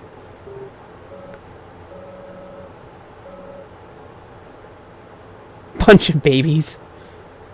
Yes, please. Let's have some lunch. Agent York, have you ever eaten sushi? It's Japanese. Sushi? Yes, many times. I visit a sushi bar almost every day when I work in New York. I really like sushi. I ate it for the first time the other day. It does taste good, doesn't it? I believe it's a dish that even I could make. What? Sushi? That's raw fish on top of rice, right? What the hell is there to really like about that? I don't see what's so good about it. Then why don't you try it sometime? It really is delicious. What kind of topping do you like, Agent York? I think I like salmon the best. Yes. A nice fatty piece of salmon is always nice. I like tuna, too. Impressive, Thomas. But then I'd expect no less. Tuna is a great choice. Simple and plain, easy to eat. I like lobster best, I think. Its texture when raw is simply fantastic. Salmon, tuna, and now lobster? You eat all these raw? I can't believe it. There must be a more tastier topping than that. Oh, yeah? Well, what would work for you? Tell me, George, what kind of sushi topping would you like? Okay, hold on a moment.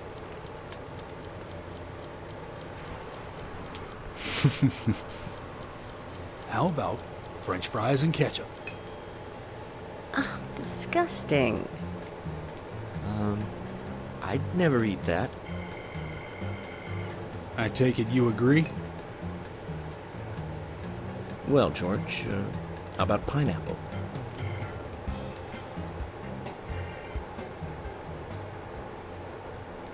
George, I think you're confusing that for a burger. Chat says eel is good. I'm not a sushi person myself, but...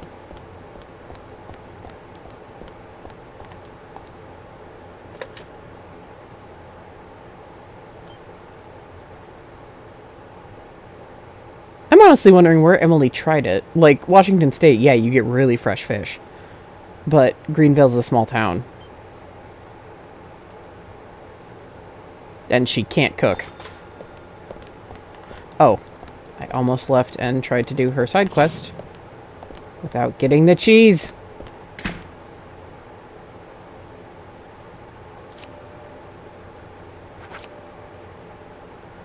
Okay, what topping do you like on top of sushi then as well? Other members of chat? Because, I mean, obviously, the joke was that George is very American. Looking good. I know there's nothing in there, I just felt like fucking opening it.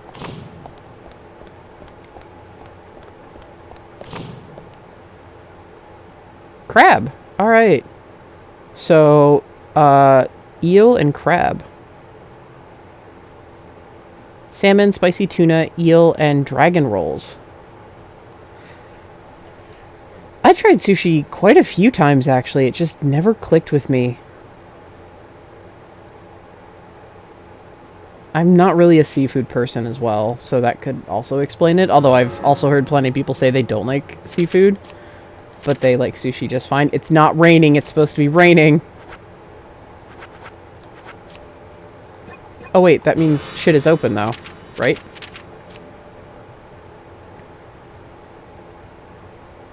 Yeah, shit's open now, at least. Hopefully it rains later in the day, I guess. So, let's see. Let me go back up. Shit. Is Lily out running her errands? She is. We have to come back a little bit later. Because Lily runs errands for the milk barn.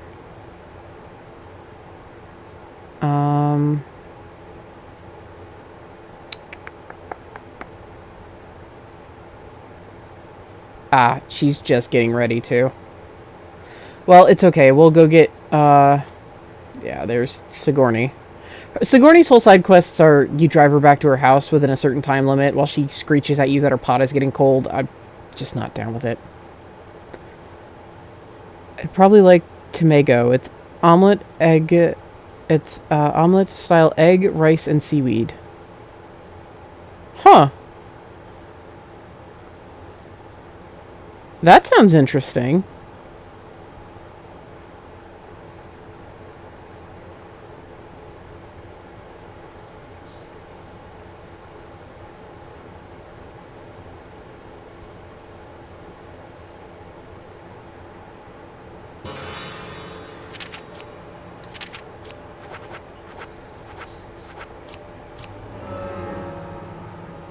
Tomago sounds interesting.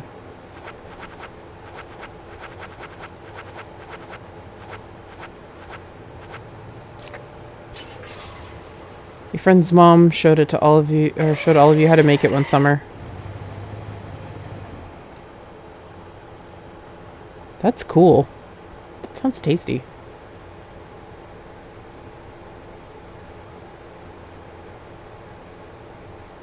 I've never actually, like, properly had seaweed.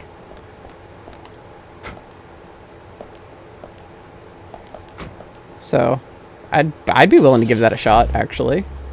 Okay, you guys need to be open. I was gonna say, I need gas.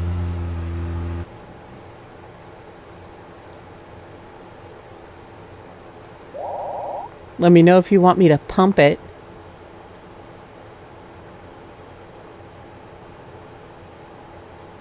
Oh, yes. Triforce Weekend will definitely do it. Alright, wash my car. Because Trisha demands it.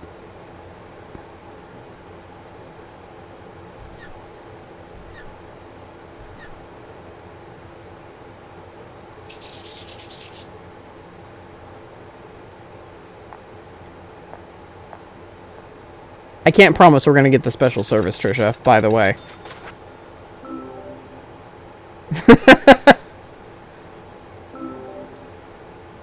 I'm not reading that comment out loud. Actually, I wonder, can I do it all in one go? Or do I have to do it separately? I don't know. I want your husband to come out, though.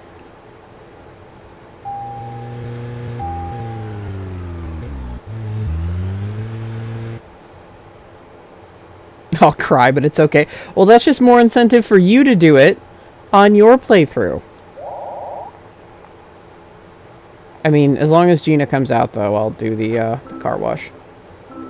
I don't know if it's per day or just 6 times, or I can't fucking remember. Because I got that done. I got that done back in 2013 when this first came out. It's funny because if you look at my achievement list, like, or my trophy list, it's like most of them are earned in 2013 and some of them are earned in, and then the rest are earned this year. There's no in between. Alright, yep. Disgusting, yes. Yeah. It got more expensive again. Is he kidding me? Yeah, because it went from 100 to 200 to 300. I think 400 is the final bribe where you learn about York's car. 400 or 500. For you, Benjamin. I've got a good one for you today. Oh, he is Don't nasty. Go around spreading this one. Yeah, this is about how Wesley likes trading cards. Alright. Shut up, Jack.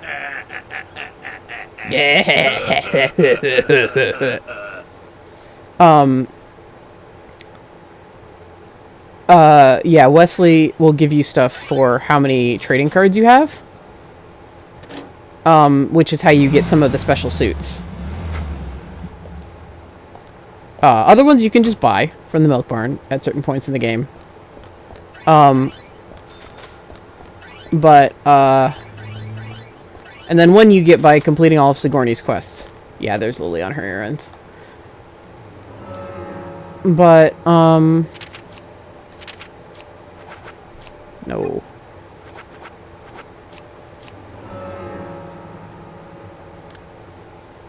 Let's see. Milk barn. We still have a side quest we can get by going to the milk barn.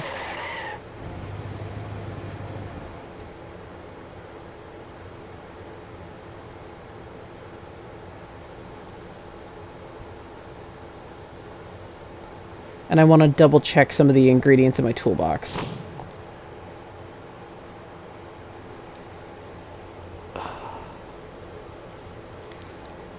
Yeah, this is probably all gonna hinge on Emily like it usually does. And yeah, Richard, like I said, Richard comes in here every day to pick up supplies for his bar. Alright, let's see. I just want to see what's in here. So I need an egg. Country ham. I have an onion. Right, she wasn't selling hollandaise sauce or country ham yet, so I'll need to take care of that when I come back. She comes back later in the day, but Keith has has something for me. Hey, bro. How's the investigation going? We're counting on you, FBI. Just what I thought. Here you go. So, first, more smokes. $103.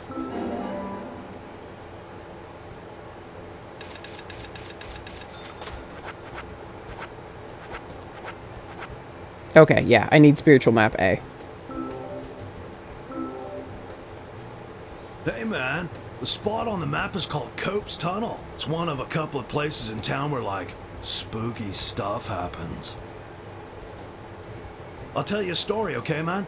But, don't go spreading it around. Spirits, they don't like publicity.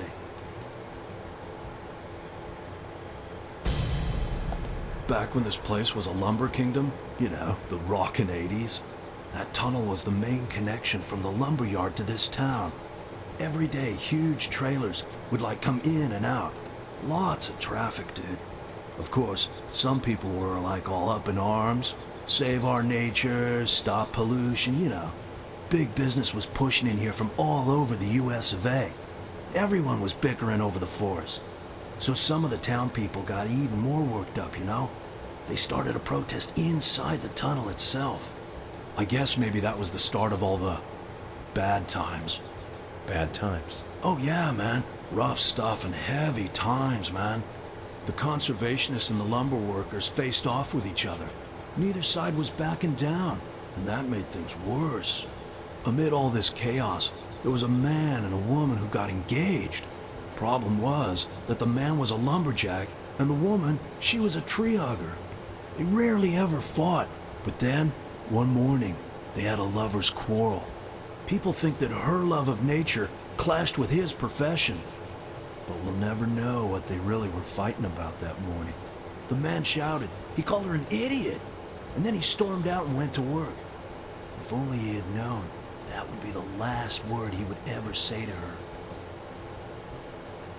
When he finished his work for the day, he got in his car and drove home. When he got to the tunnel, he saw lantern lights glowing faintly. Those fools, not again. He just thought they were protesting in the tunnel again. And to scare them a little, he decided to speed up. He probably thought they'd all scatter so he wouldn't hit them. But the lights didn't move. In fact, one came toward him. A second later, there was a thud, and the lantern flew up into the air. Slammed on his brakes, too late, of course. Then, totally freaked, climbed out to see what had happened. I don't need to tell you who he hit, do I? What's more, in her mangled hand, there was a letter to the head of the lumber mill. A peaceful settlement offer. The woman had no other relatives other than the man. And the lumber mill took no responsibility for the accident. It was going out of business anyways. What happened to the man then? No one saw him again. Some say he killed himself, or simply just vanished. You know, he might still be in the tunnel, weeping over his lost love. So now, some folks say there's a ghost of a young man that haunts the tunnel. I told you it was called Cope's Tunnel, right? Well, check this out. Some people call it Corpse Tunnel now. You better be careful, Mr. FBI, if you go down there by yourself.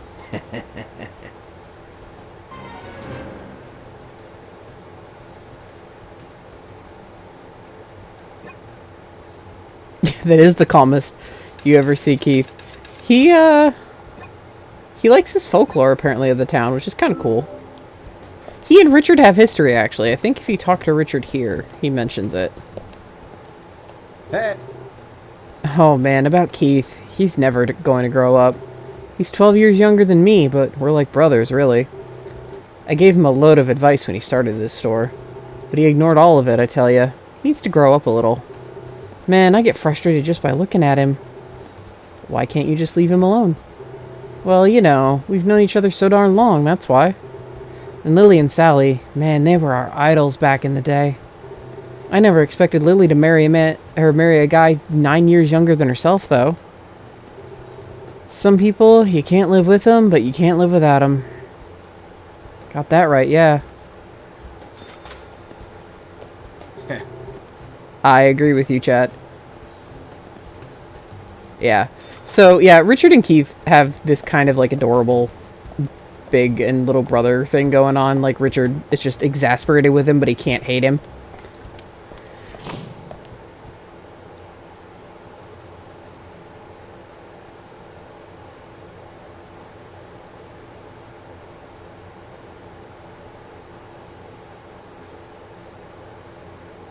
And yeah, you can catch Richard there every day, and I believe he has some of the same dialogue. It changes, obviously, depending on the plot, what happens in the plot, but... Alright, where is Cope's Tunnel from here? We're actually going to get some gun-toting action. Right, it's that yellow spot, I believe. Yeah. Right, yeah, it's near, like, yeah, it's near the lumber mill and everything.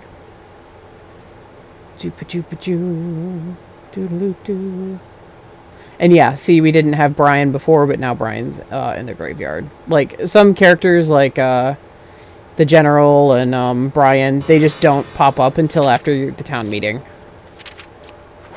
So let's radio our way over to the General's junkyard, and we'll head to the tunnel from there.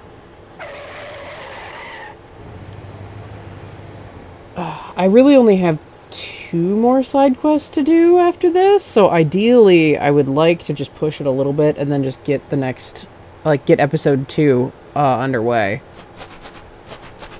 But, and then, like, pick that up on Saturday. And yeah, we will have actually done most of the side quests I have written down, because episode 1 has the most.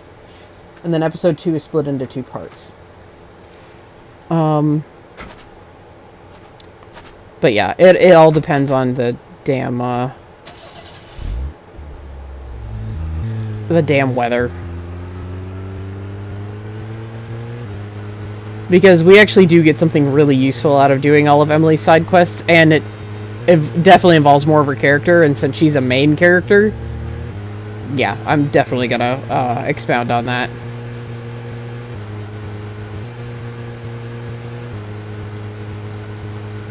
But we're gonna get some other world goodies right now.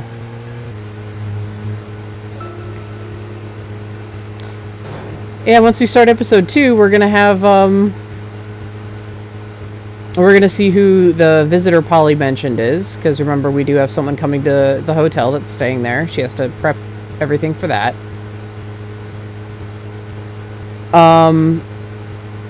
And we're not going to go talk to Brian yet, because I don't want to accidentally trigger his side quest. I'm not going to do his whole one. It nets you a weapon that isn't really that useful. It gets you, like, an infinite flamethrower. Trombies will die, yeah, but they'll just be on fire, and if they hit you, they also set you on fire, so it's just not really useful to have. I mean, that's, like, the end part of it, but I'll do, like, at least the beginning part of it, and then just have the thing that he gives you just sitting there.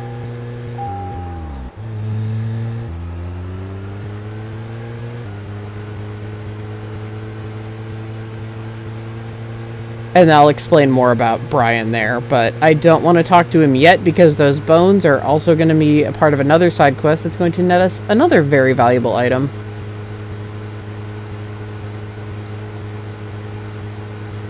has great payoff. It makes endgame much, much, much better.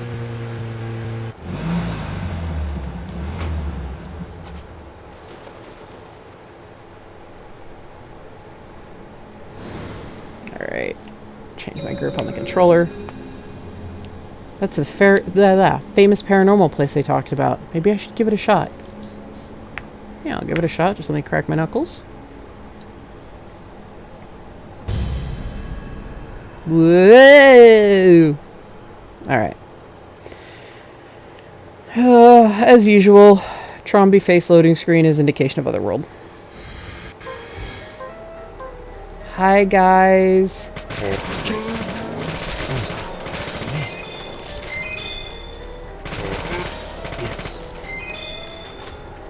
Alright. They can be bastards and be hiding behind things.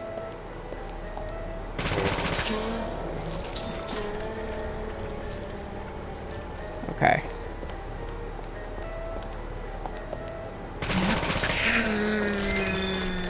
Alright, I can't reload. Yeah, and then something always appears on the table here to show that you're finished with the room. Because you have to go through so many rooms. Will the other world be more explained as the game goes on? I mean, do you think it will? It's part of the mystery. I'm not going to tell you damn everything.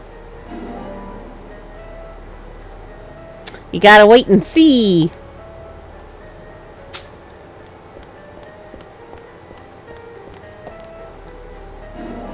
Bullets. That's a yes and no. I mean, that answer can pretty the yes and no can pretty much be applied to every major question you have. So like the nature of Zach, like everything. Can it be explained? Yes and no.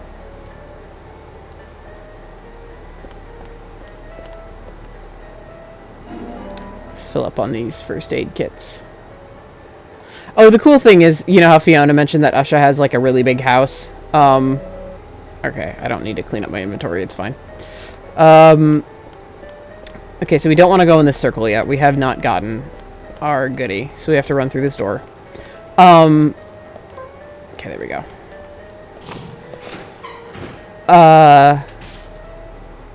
So the cool thing is, you can't really visit Usha at home,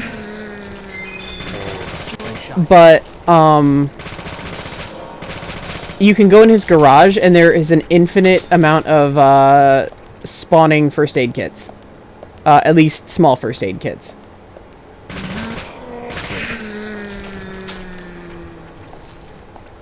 Alright, where are you? Every question I have, is there a wombat in the game? Yes and no.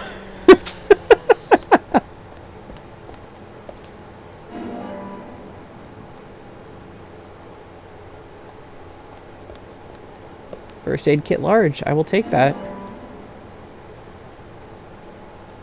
This isn't like a lot of other survival horrors where you're really hurting for supplies, but... And I mean, that was a criticism I had of 2, actually. Which is weird thinking about it, but... it's just because... Like, we were actually playing this 10 or so years ago. We actually were using up these supplies. And especially if you don't know about, like, the secret routes like this, you do use up your supplies pretty quickly. So, it actually does become more of item management. Whereas my criticism of 2 was, like, I did not need anything. Like, my criticism of 2 was, like, I thought I was hurting for things, and then I just got it in spades. But, I mean, it's a little bit of stones in a glass house now that I, like, replayed it. Like, replayed the first one. A little bit, if you do this infinite ammo trick for some of the weapons like I'm doing. Not all of them are infinite. The ones you can get pre-game are ones that we're going to get with the bones. The shotgun and the SMG, but there's one that I like that you get later in the game that is not... You don't get, like, an infinite version of it, essentially, until it's just not needed anymore. Amazing. It's, like, in the epilogue, so it's just if you want to replay some of the other world segments just for shits. Or if you've put it off until that point. Okay, we've killed all of the trombies in here. Root beer. Toolbox. Ups your caffeine. I just peeked back at chat just to look at that wombat question again. Ah, finally. I can start stocking the first aid kits and the small first aid kits in my inventory.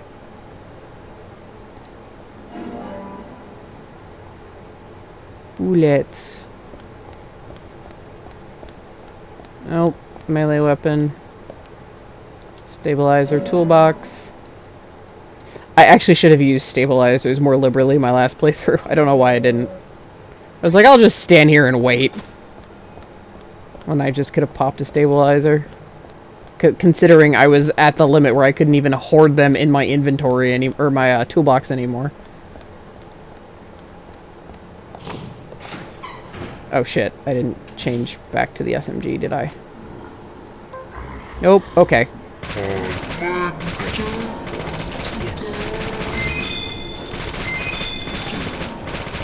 We have gun-toting trombies around here.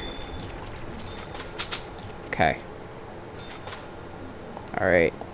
You gotta be careful, because sometimes they're just lurking around the truck here. Or they're, like, immediately to your right or left. But the auto-target catches one across the room. What? Who saw me? Someone's... Ah, you across the room saw me. Alright, we killed everybody in here.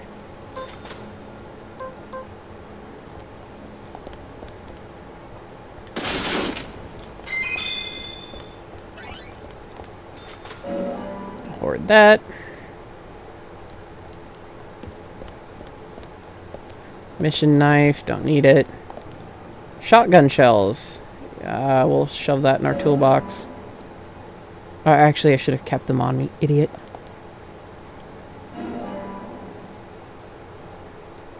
Yeah, the map to Psychic Spot B is, your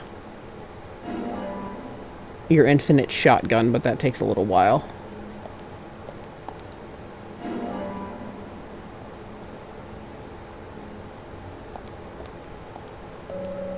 Okay.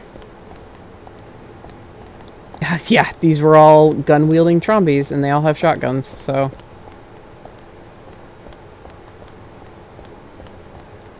A flare. I have the maximum amount I can carry, plus that weird yellow one. I don't know what the fuck... Oh. That's for...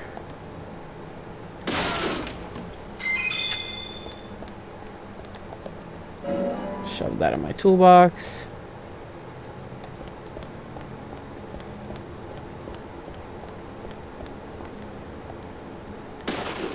No. Shoot the barrel.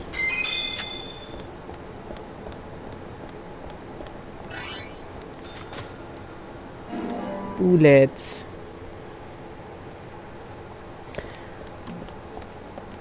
Alright. Nope. Not what I wanted. There's a certain amount of rooms you have to do. And I did them.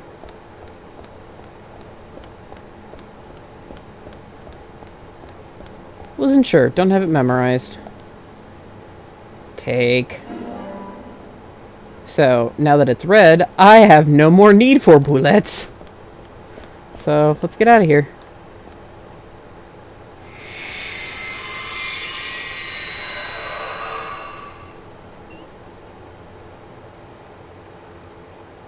And then I'll store that gun. You can't sell it or drop it or anything like that. You might be able to drop it. But I'll store it in my toolbox. Just in case something glitches out on me. Hey, map to Psychic Spot. Psychic Spot A. Whoop. Oops. Boop. Okay, crossed off. I do have a list of all the ones I wanted to do. 3:13. No, it's only 1 a.m. Let's go back to the milk barn and smoke and wait for Lily to get back.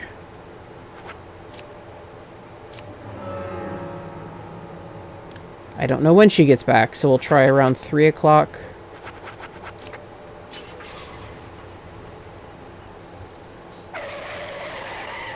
And then 5... I don't remember when the milk barn closes.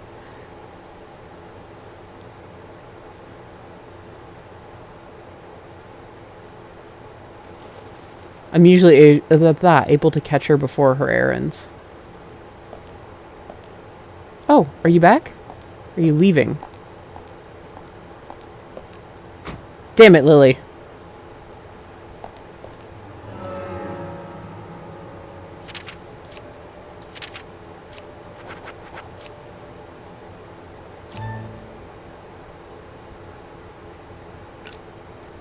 You're mean to your husband and you have inconvenient timing.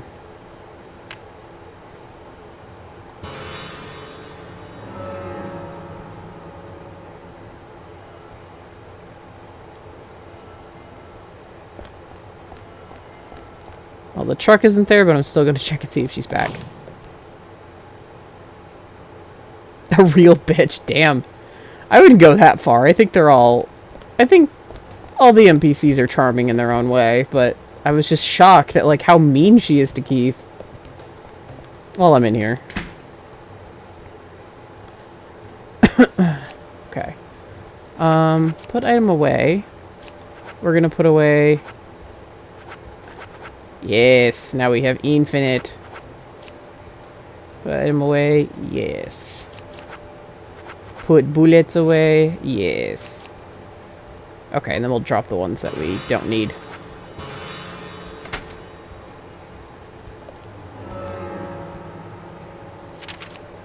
Because this is just going to take up space. Throw it away. Ta-da! And again, you can't throw out your FBI. You can't unequip or throw out your FBI gun. You always have to have that on you. I'm trying to get used to the... Oh my god, the damn recording light. Which is now in the side of my vision. On my mic. But if I just turn my head slightly, it's like...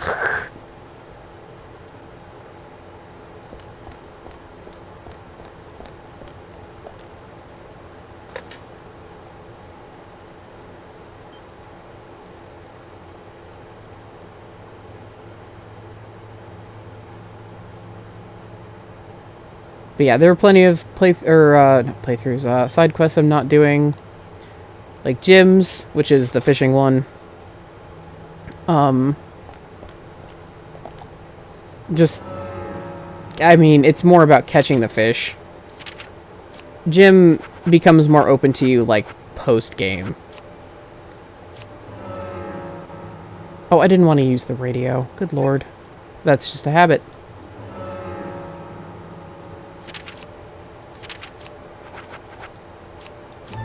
Smoke for another hour. I might close at 5 or 6. I don't know. I know she comes back at some point. Aha! She's back. Okay.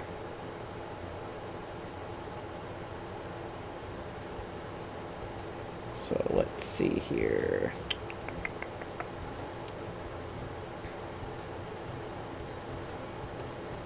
There we go. Okay. I just needed to look at what else I needed to buy for another side quest. Hi there. Hiya, hun. What's up? Okay, here's what we've got. I don't know why she's selling shit like... Well, like crowbars I can understand. Like sickles? Golf clubs? Bullets? Let's see. I'll take more smokes. No, I won't. I don't need them that bad. I have onions. I have an egg. I need hollandaise sauce.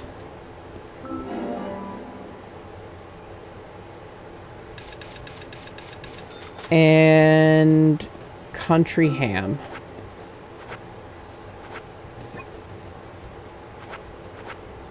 Smoked salmon, country ham. $50. Which isn't that far off, honestly, from how much an actual ham costs. Alright.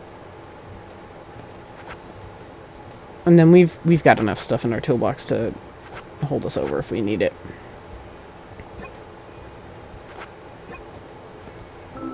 Okay, let me go shove that in my toolbox really quick before I do our stupid box pushing side quest. Okay.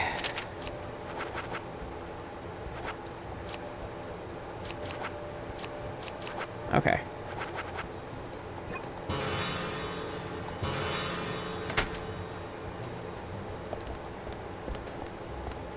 Where'd you go? Oh, okay. I was like, Lily, for the love of God.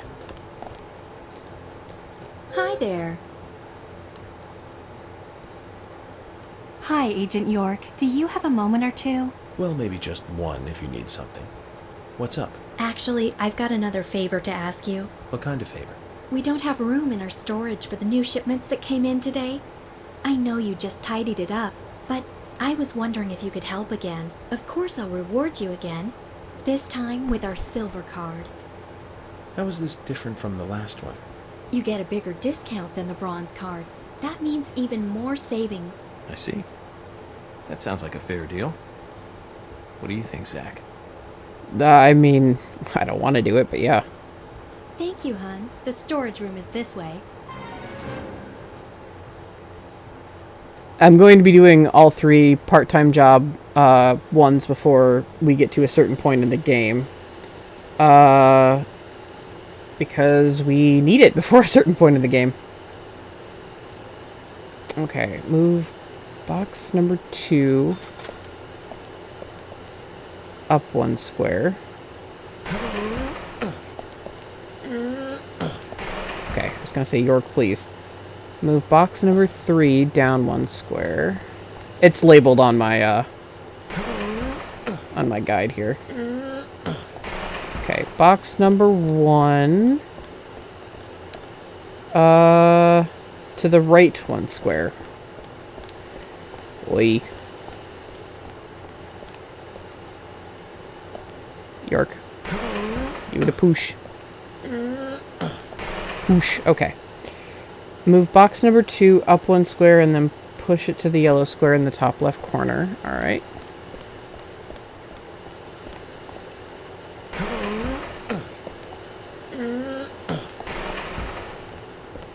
I know this is just thrilling. I'm so sorry, guys.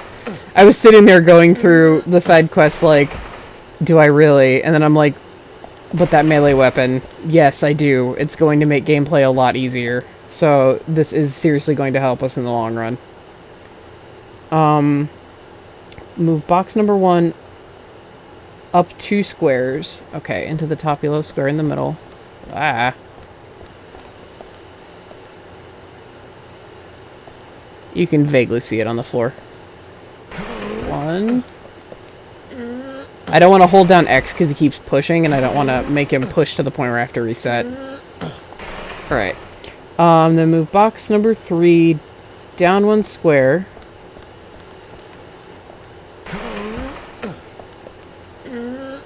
And move it again 2 squares to the left.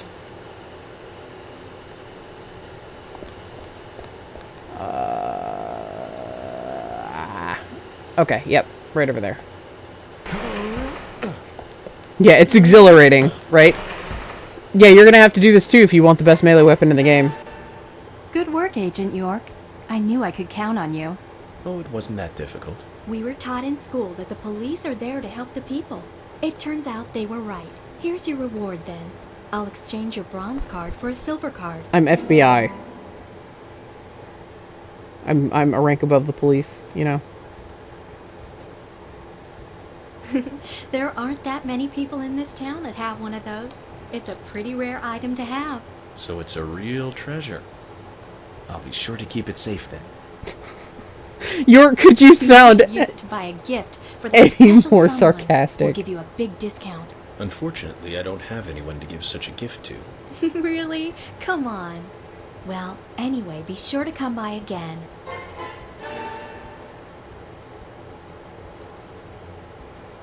Okay, I think I have everything that you can do during the day.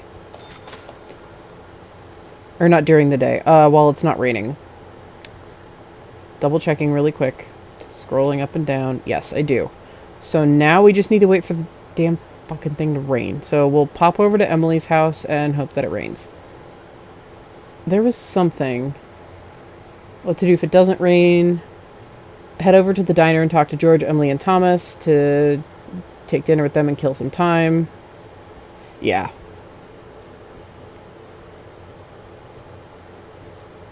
Yeah, sometimes it just, like, the game kind of glitches and, like, they're all in the diner again. So you just kind of go through, not the same conversation, but at least having dinner with them.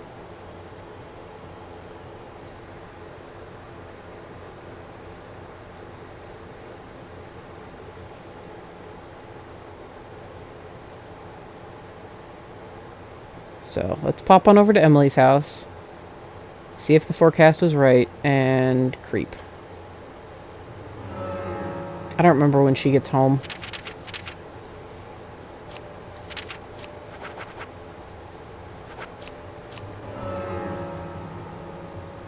I think around 1600. If not, we'll smoke for a couple hours. I like how it's like Richard's house, Quinn's house, but they could just have the shortcut to the Suri 65 because all you have to do is run around back and to find Richard and Quint's trailers. There's no real way to tell if she... Well, I can peek in her window actually and see if she's home. That will save me smoke time. Could also check the map, but...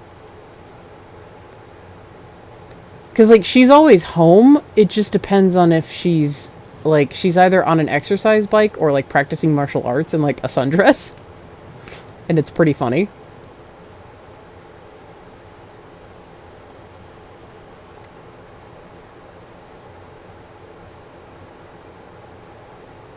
Because it's the only time you see her in that dress.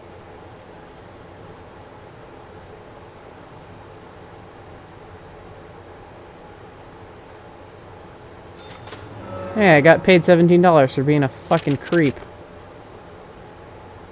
Yeah, alright.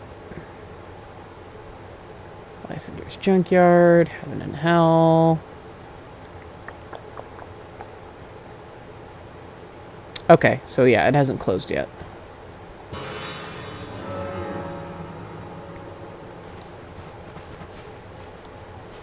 Good lord.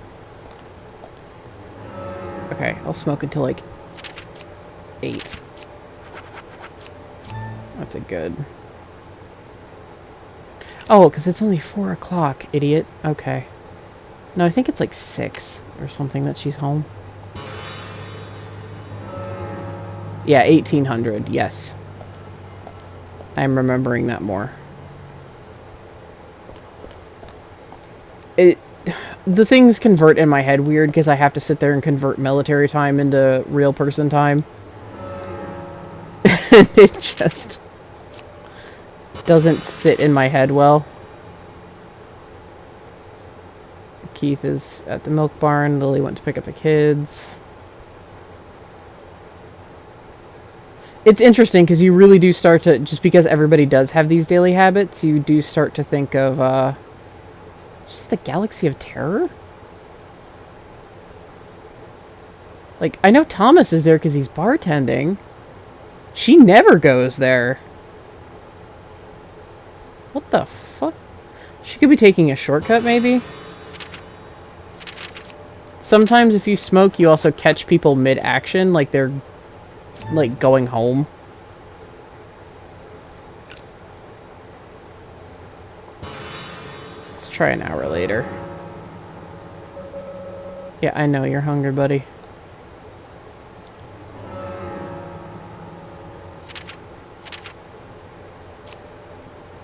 She's still not there. Is she at the diner?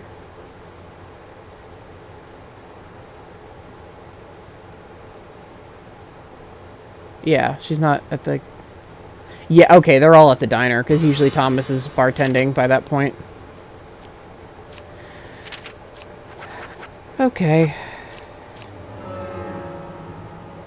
Hey, military time is easy. It always takes me, like when I get used to it, I get used to it, but, like, hopping back into it, I'm like, ah.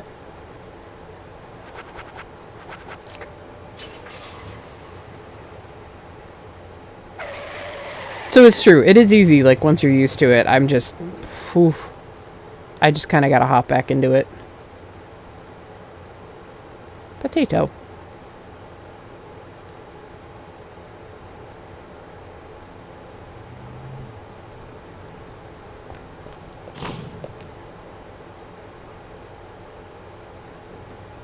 Yeah, I was gonna say, yeah, it would be easy for you. Trisha. Yep, they're all eating here. Hi. Oh, and this is like if you refuse, essentially, and you're like, no, I don't want to go eat with you guys. This is weirdly like the dialogue acts like you never ate dinner with them.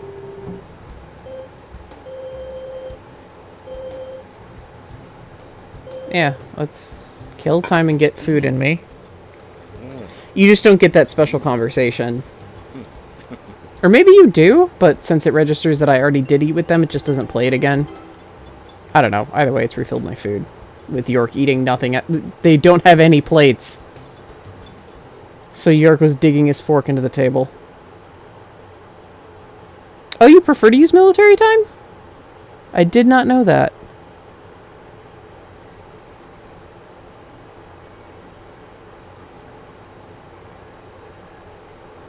I was today years old. If you hear whistling, I think that's my mom in the background. Alright.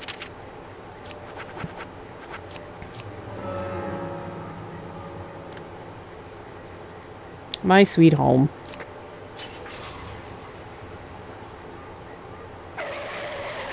It's gotta fucking rain one of these days, Emily.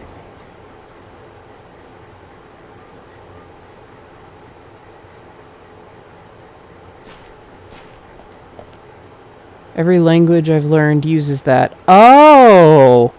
It's kind of like feet versus meters. Like, you know, our system versus the metric system. That kind of thing. That makes sense.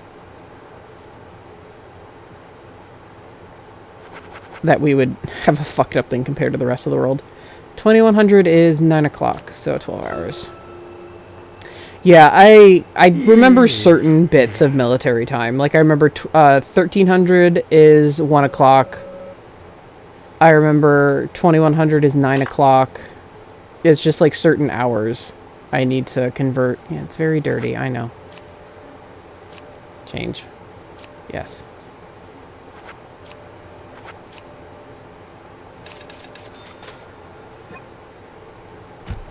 Okay. Oh, wait. Shaving. No beard, York.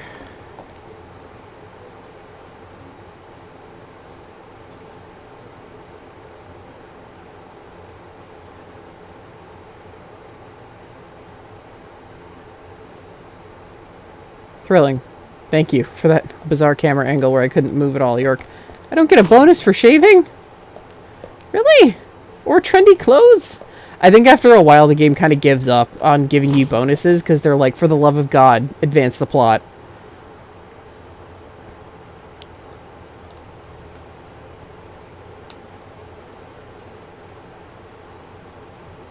And I'm sitting here like, no. Rain.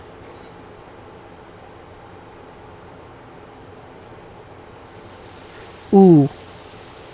It's raining now. I wonder if I just go to Emily's house and smoke until she gets back, if it will still be raining. I'm going to be starving, but that's why I have lollipops. Didn't mean to do that. Wasted a cigarette.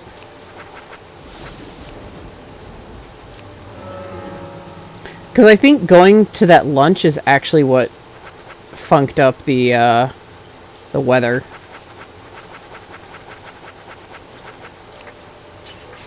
So let's try it. Sometimes Greenvale has weather like real life. Like, it was actually supposed to storm around here pretty bad today, and then it was like, it went from like 60% to like 40% to like 10%. Okay. Now we're gonna be starving, and hopefully we're not gonna lose a lot of fucking health, but we have healing items for this. Okay. So we're just gonna stand outside Emily's house and smoke all day. In a thunderstorm.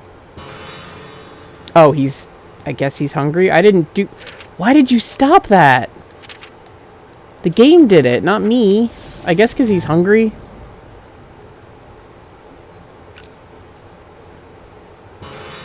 Yeah, he's hungry. It's yelling at me. Shove lollipops in your face.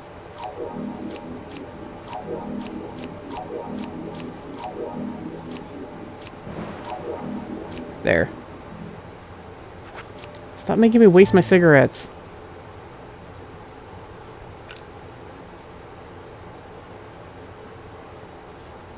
I will do this the hard way if you make me. Watch it not be raining when we come out.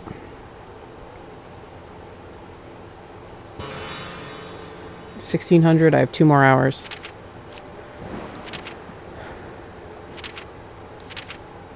And I can't eat that cheese because I need it.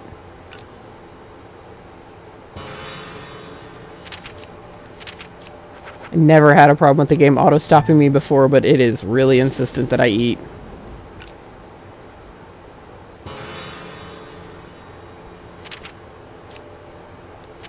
Listen here. I did that. Not planning to eat, Zach. Here we go. I should go to bed soon. Well, at least up his caffeine. Sent to view a line, but I'll say it here too. A tip that helped me get used to it was to look at the last number and subtract 2. 1900. 9 minus 2 equals 7, so 7 p.m. Oh! That is really helpful. I'll try to use that.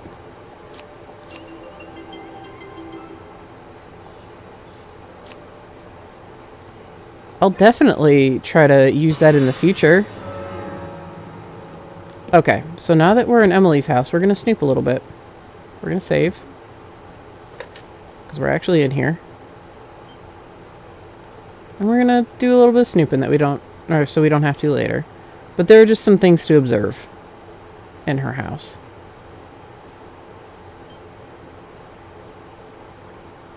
Alright. Oh, well, okay. I thought he was going to comment on the photos.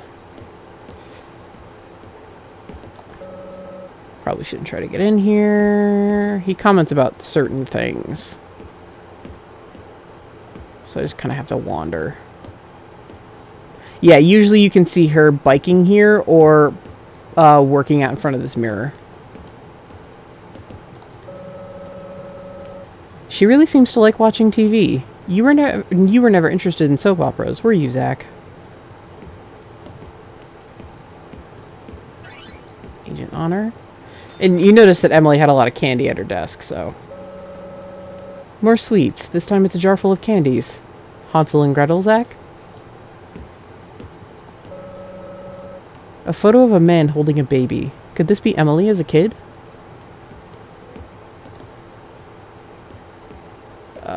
Where's the stairs?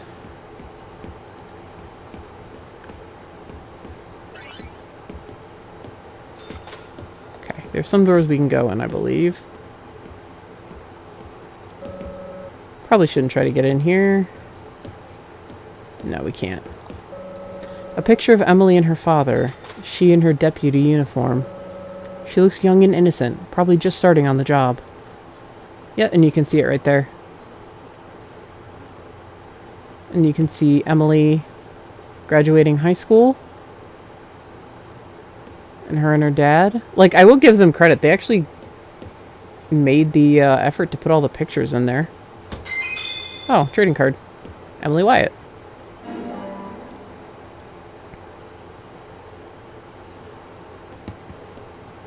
Money! I might do some more card collecting off camera. Just one, to get the suits from Wesley, and two, because it gives you $200 every time. Emily's bagel sandwich. It essentially reduces your health and stats, but I shove it in my toolbox anyway.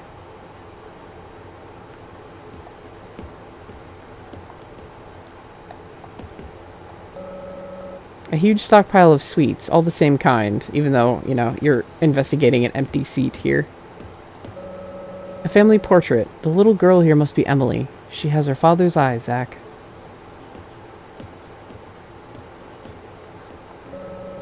Hey, Zach, looks like industrial waste in here. Wouldn't this constitute as illegal disposal? And, like, come on. Like, you can tell she's just not a good cook. Alright.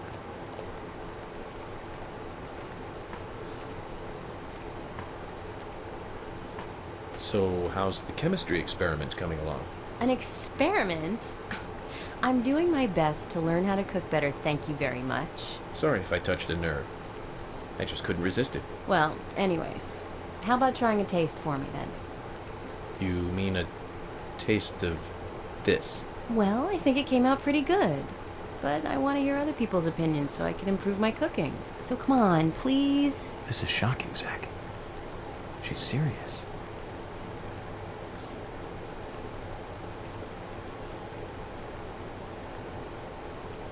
So, what do you think? Come on, tell me. It isn't entirely inedible. What's the best way of saying that then, Zach? Ah, of course.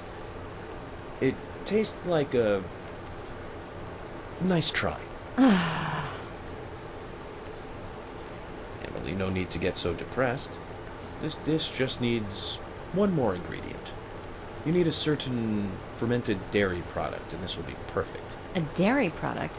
What? Well, if we get the chance, Zach and I will bring it to you. Then we can mix it in, and I'll try it again, okay? What do you say? Thank you, Agent York. I won't get my hopes up too high, but I'll be here. It's a nice try. Nice try cooking. Oh, damn it.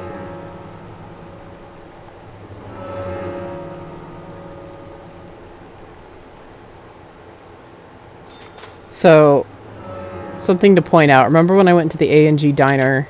He's very hungry. When I went to the A&G diner and I picked up those recipes in the very beginning of the game. That's what gives you the hint for what you need for these 3 side quests. What is it, Agent York? Take the cheese. Emily, the answer is cheese. Cheese?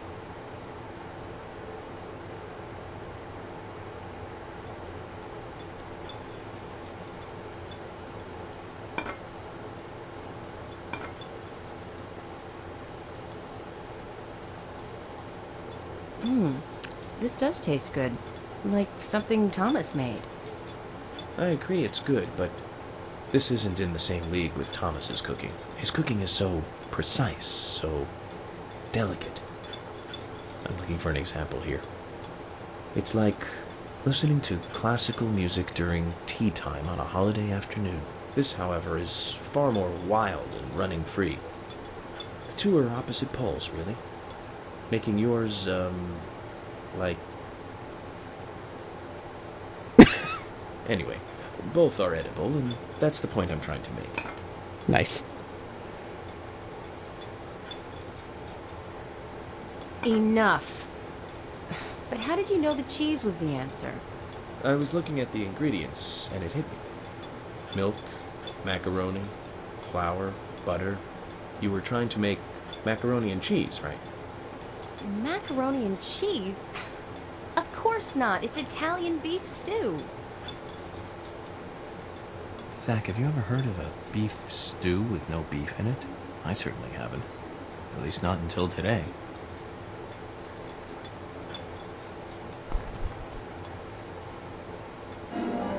Hey, she gave us a suit, though. Agent York. Sure, it wasn't perfect, but I'm glad I managed to make something edible. Here's a little something to say thank you for your help.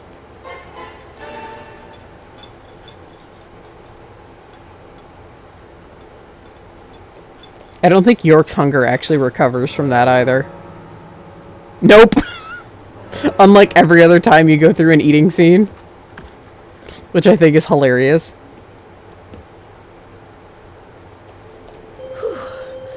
Catching criminals is only one part of the job for the police. That's what I think, anyway. Alright, well, thank you, Emily. Now we'll go back to the hotel. Cheese does make everything better, I agree. Chat.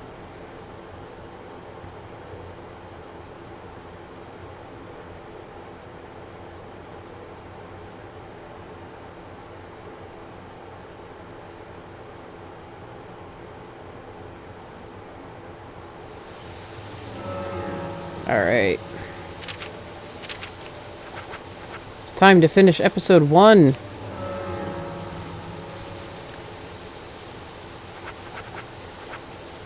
Great Deer Yard Hotel. Almost went to the hospital again. I know I essentially spent an extra hour on this. Whoop, and I'm sorry. But I just really wanted to get it done.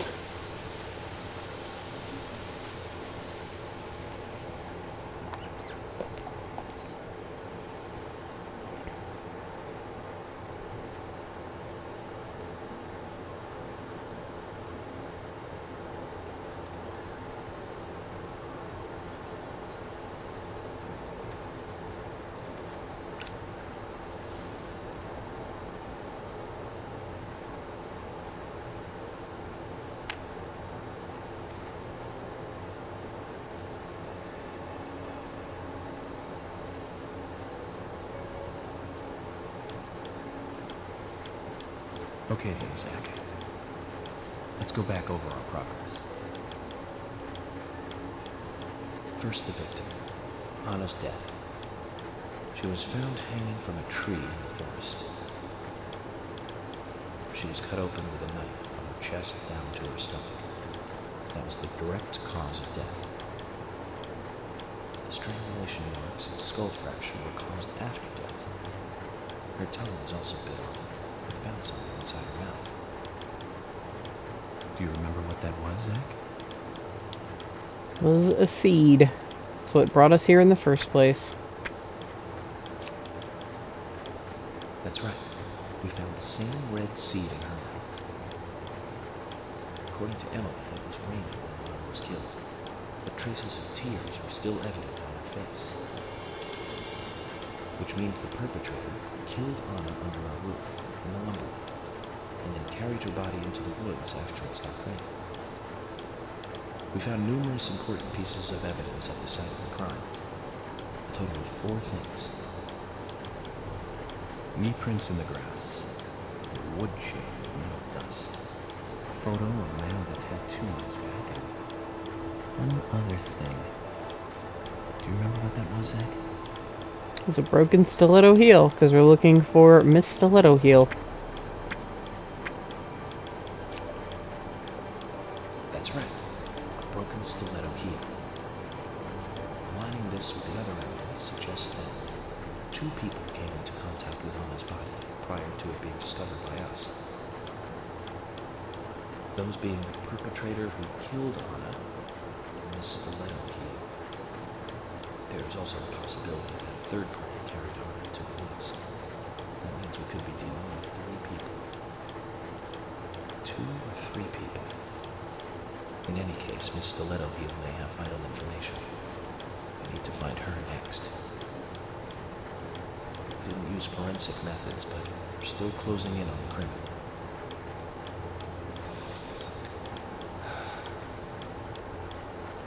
Have I forgotten anything?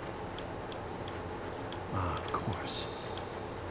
The marks on her hand tell us that Anna was gripping something when she died. Do you remember that, Zach? What do you think she was holding on to? Some kind of round object of the peace mark. That's right. A round object. The marks on her hand suggested a peace mark. The man in the photo found in the woods had a tattoo of an upside-down peace mark on his back. These two could well be related.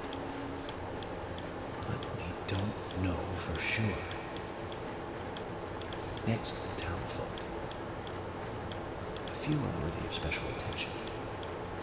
Carol McLean, a singer and bar owner. She's Thomas's sister. Then there's Nick Cormack, the owner of the diner. Both of them seem to be hiding something. There's Diane, the owner of the art gallery, who's out of town. Then we have problematic, old, rich, and eccentric Harry. Both will be tough to crack. Well, we just have to go one by one. I've been thinking, one of the biggest rewards here is the fantastic food. Enjoying food is cultural, and yet it's also a bit uncivilized. It's interesting how good food motivates me to work harder during investigations. Oh, and on Emily's back, it was strange to me. Hey, don't take that the wrong way, Zach. I wasn't getting all excited or anything. But it did make me feel strange. Nostalgic and sad almost. It's starting to rain. I think this case may take a while.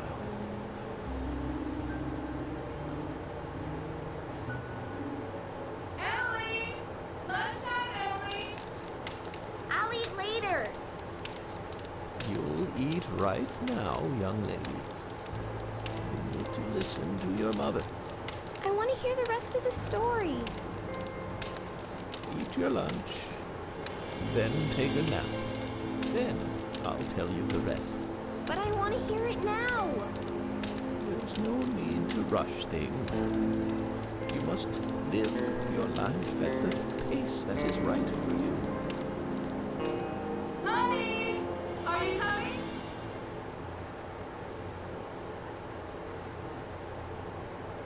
I always forget about those scenes between chapters and everything, so it's always like, what? It's like an electric shock. Because that's a director's cut only thing, are these scenes.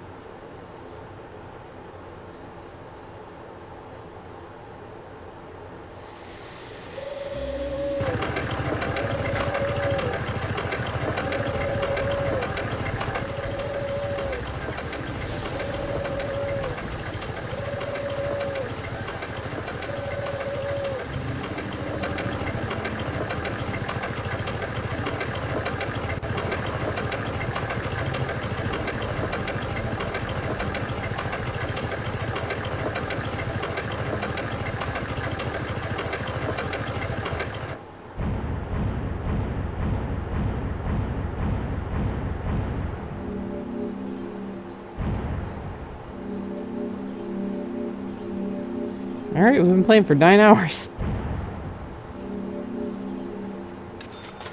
Granted, some of those were me off camera.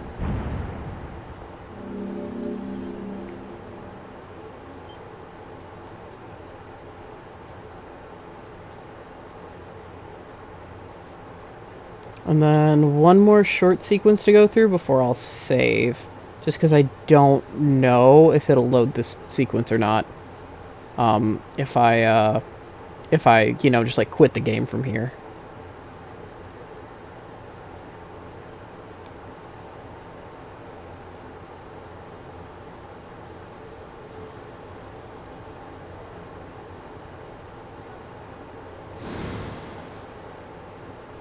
Are you thirsty? You must be very thirsty. You only take milk with your coffee? Coffee with milk. That's all.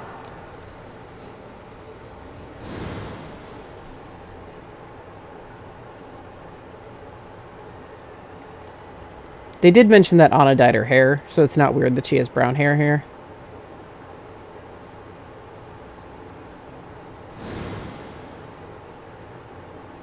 Becky? My name is Becky. What are you doing here? My name is Becky. Do you know where the exit is? My name is Becky.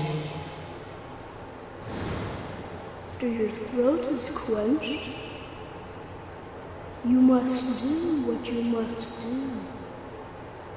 Take a sip of coffee and go.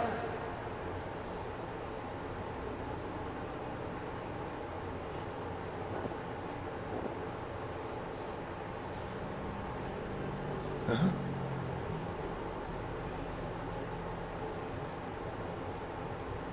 Doors open now.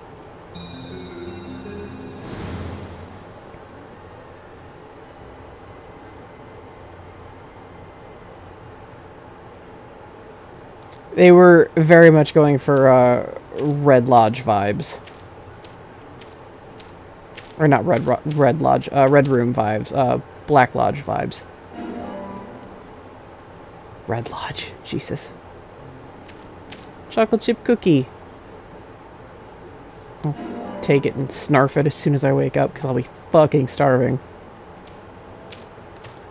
And wait, I could observe that. Or no, is it just, yeah. Floor's covered with red leaves, like a carpet laid for VIPs.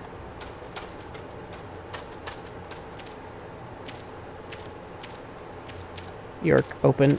Oh, okay. That is a weird hitbox.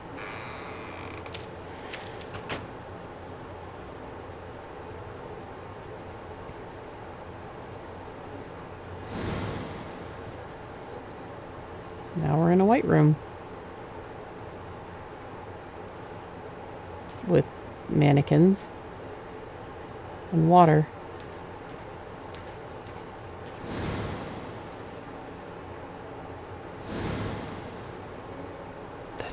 Me? That's me when it happened.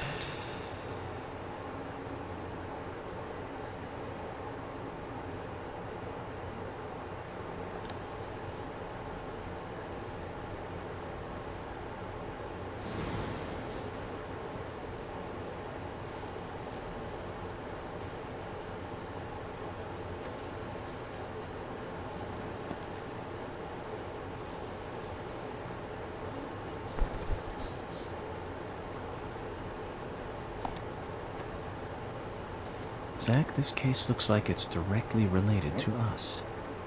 I do not know how yet, but I do know I need some coffee. George said he'd have someone pick us up in the parking lot. Let's get some breakfast with Polly first.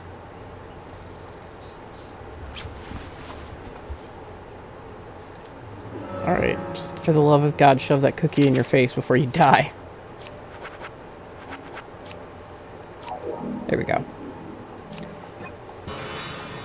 Okay, so I'll do the suit changing and shaving and everything off screen. We're gonna save. So, we're finally on to episode 2, part 1 of Deadly Premonition. So, I'm sorry this lasted a little bit longer, but I just really wanted to get us into episode 2 territory. I will be back on Saturday for one of my longer streams. So we'll get parts 6 and 7 hammered out, hopefully.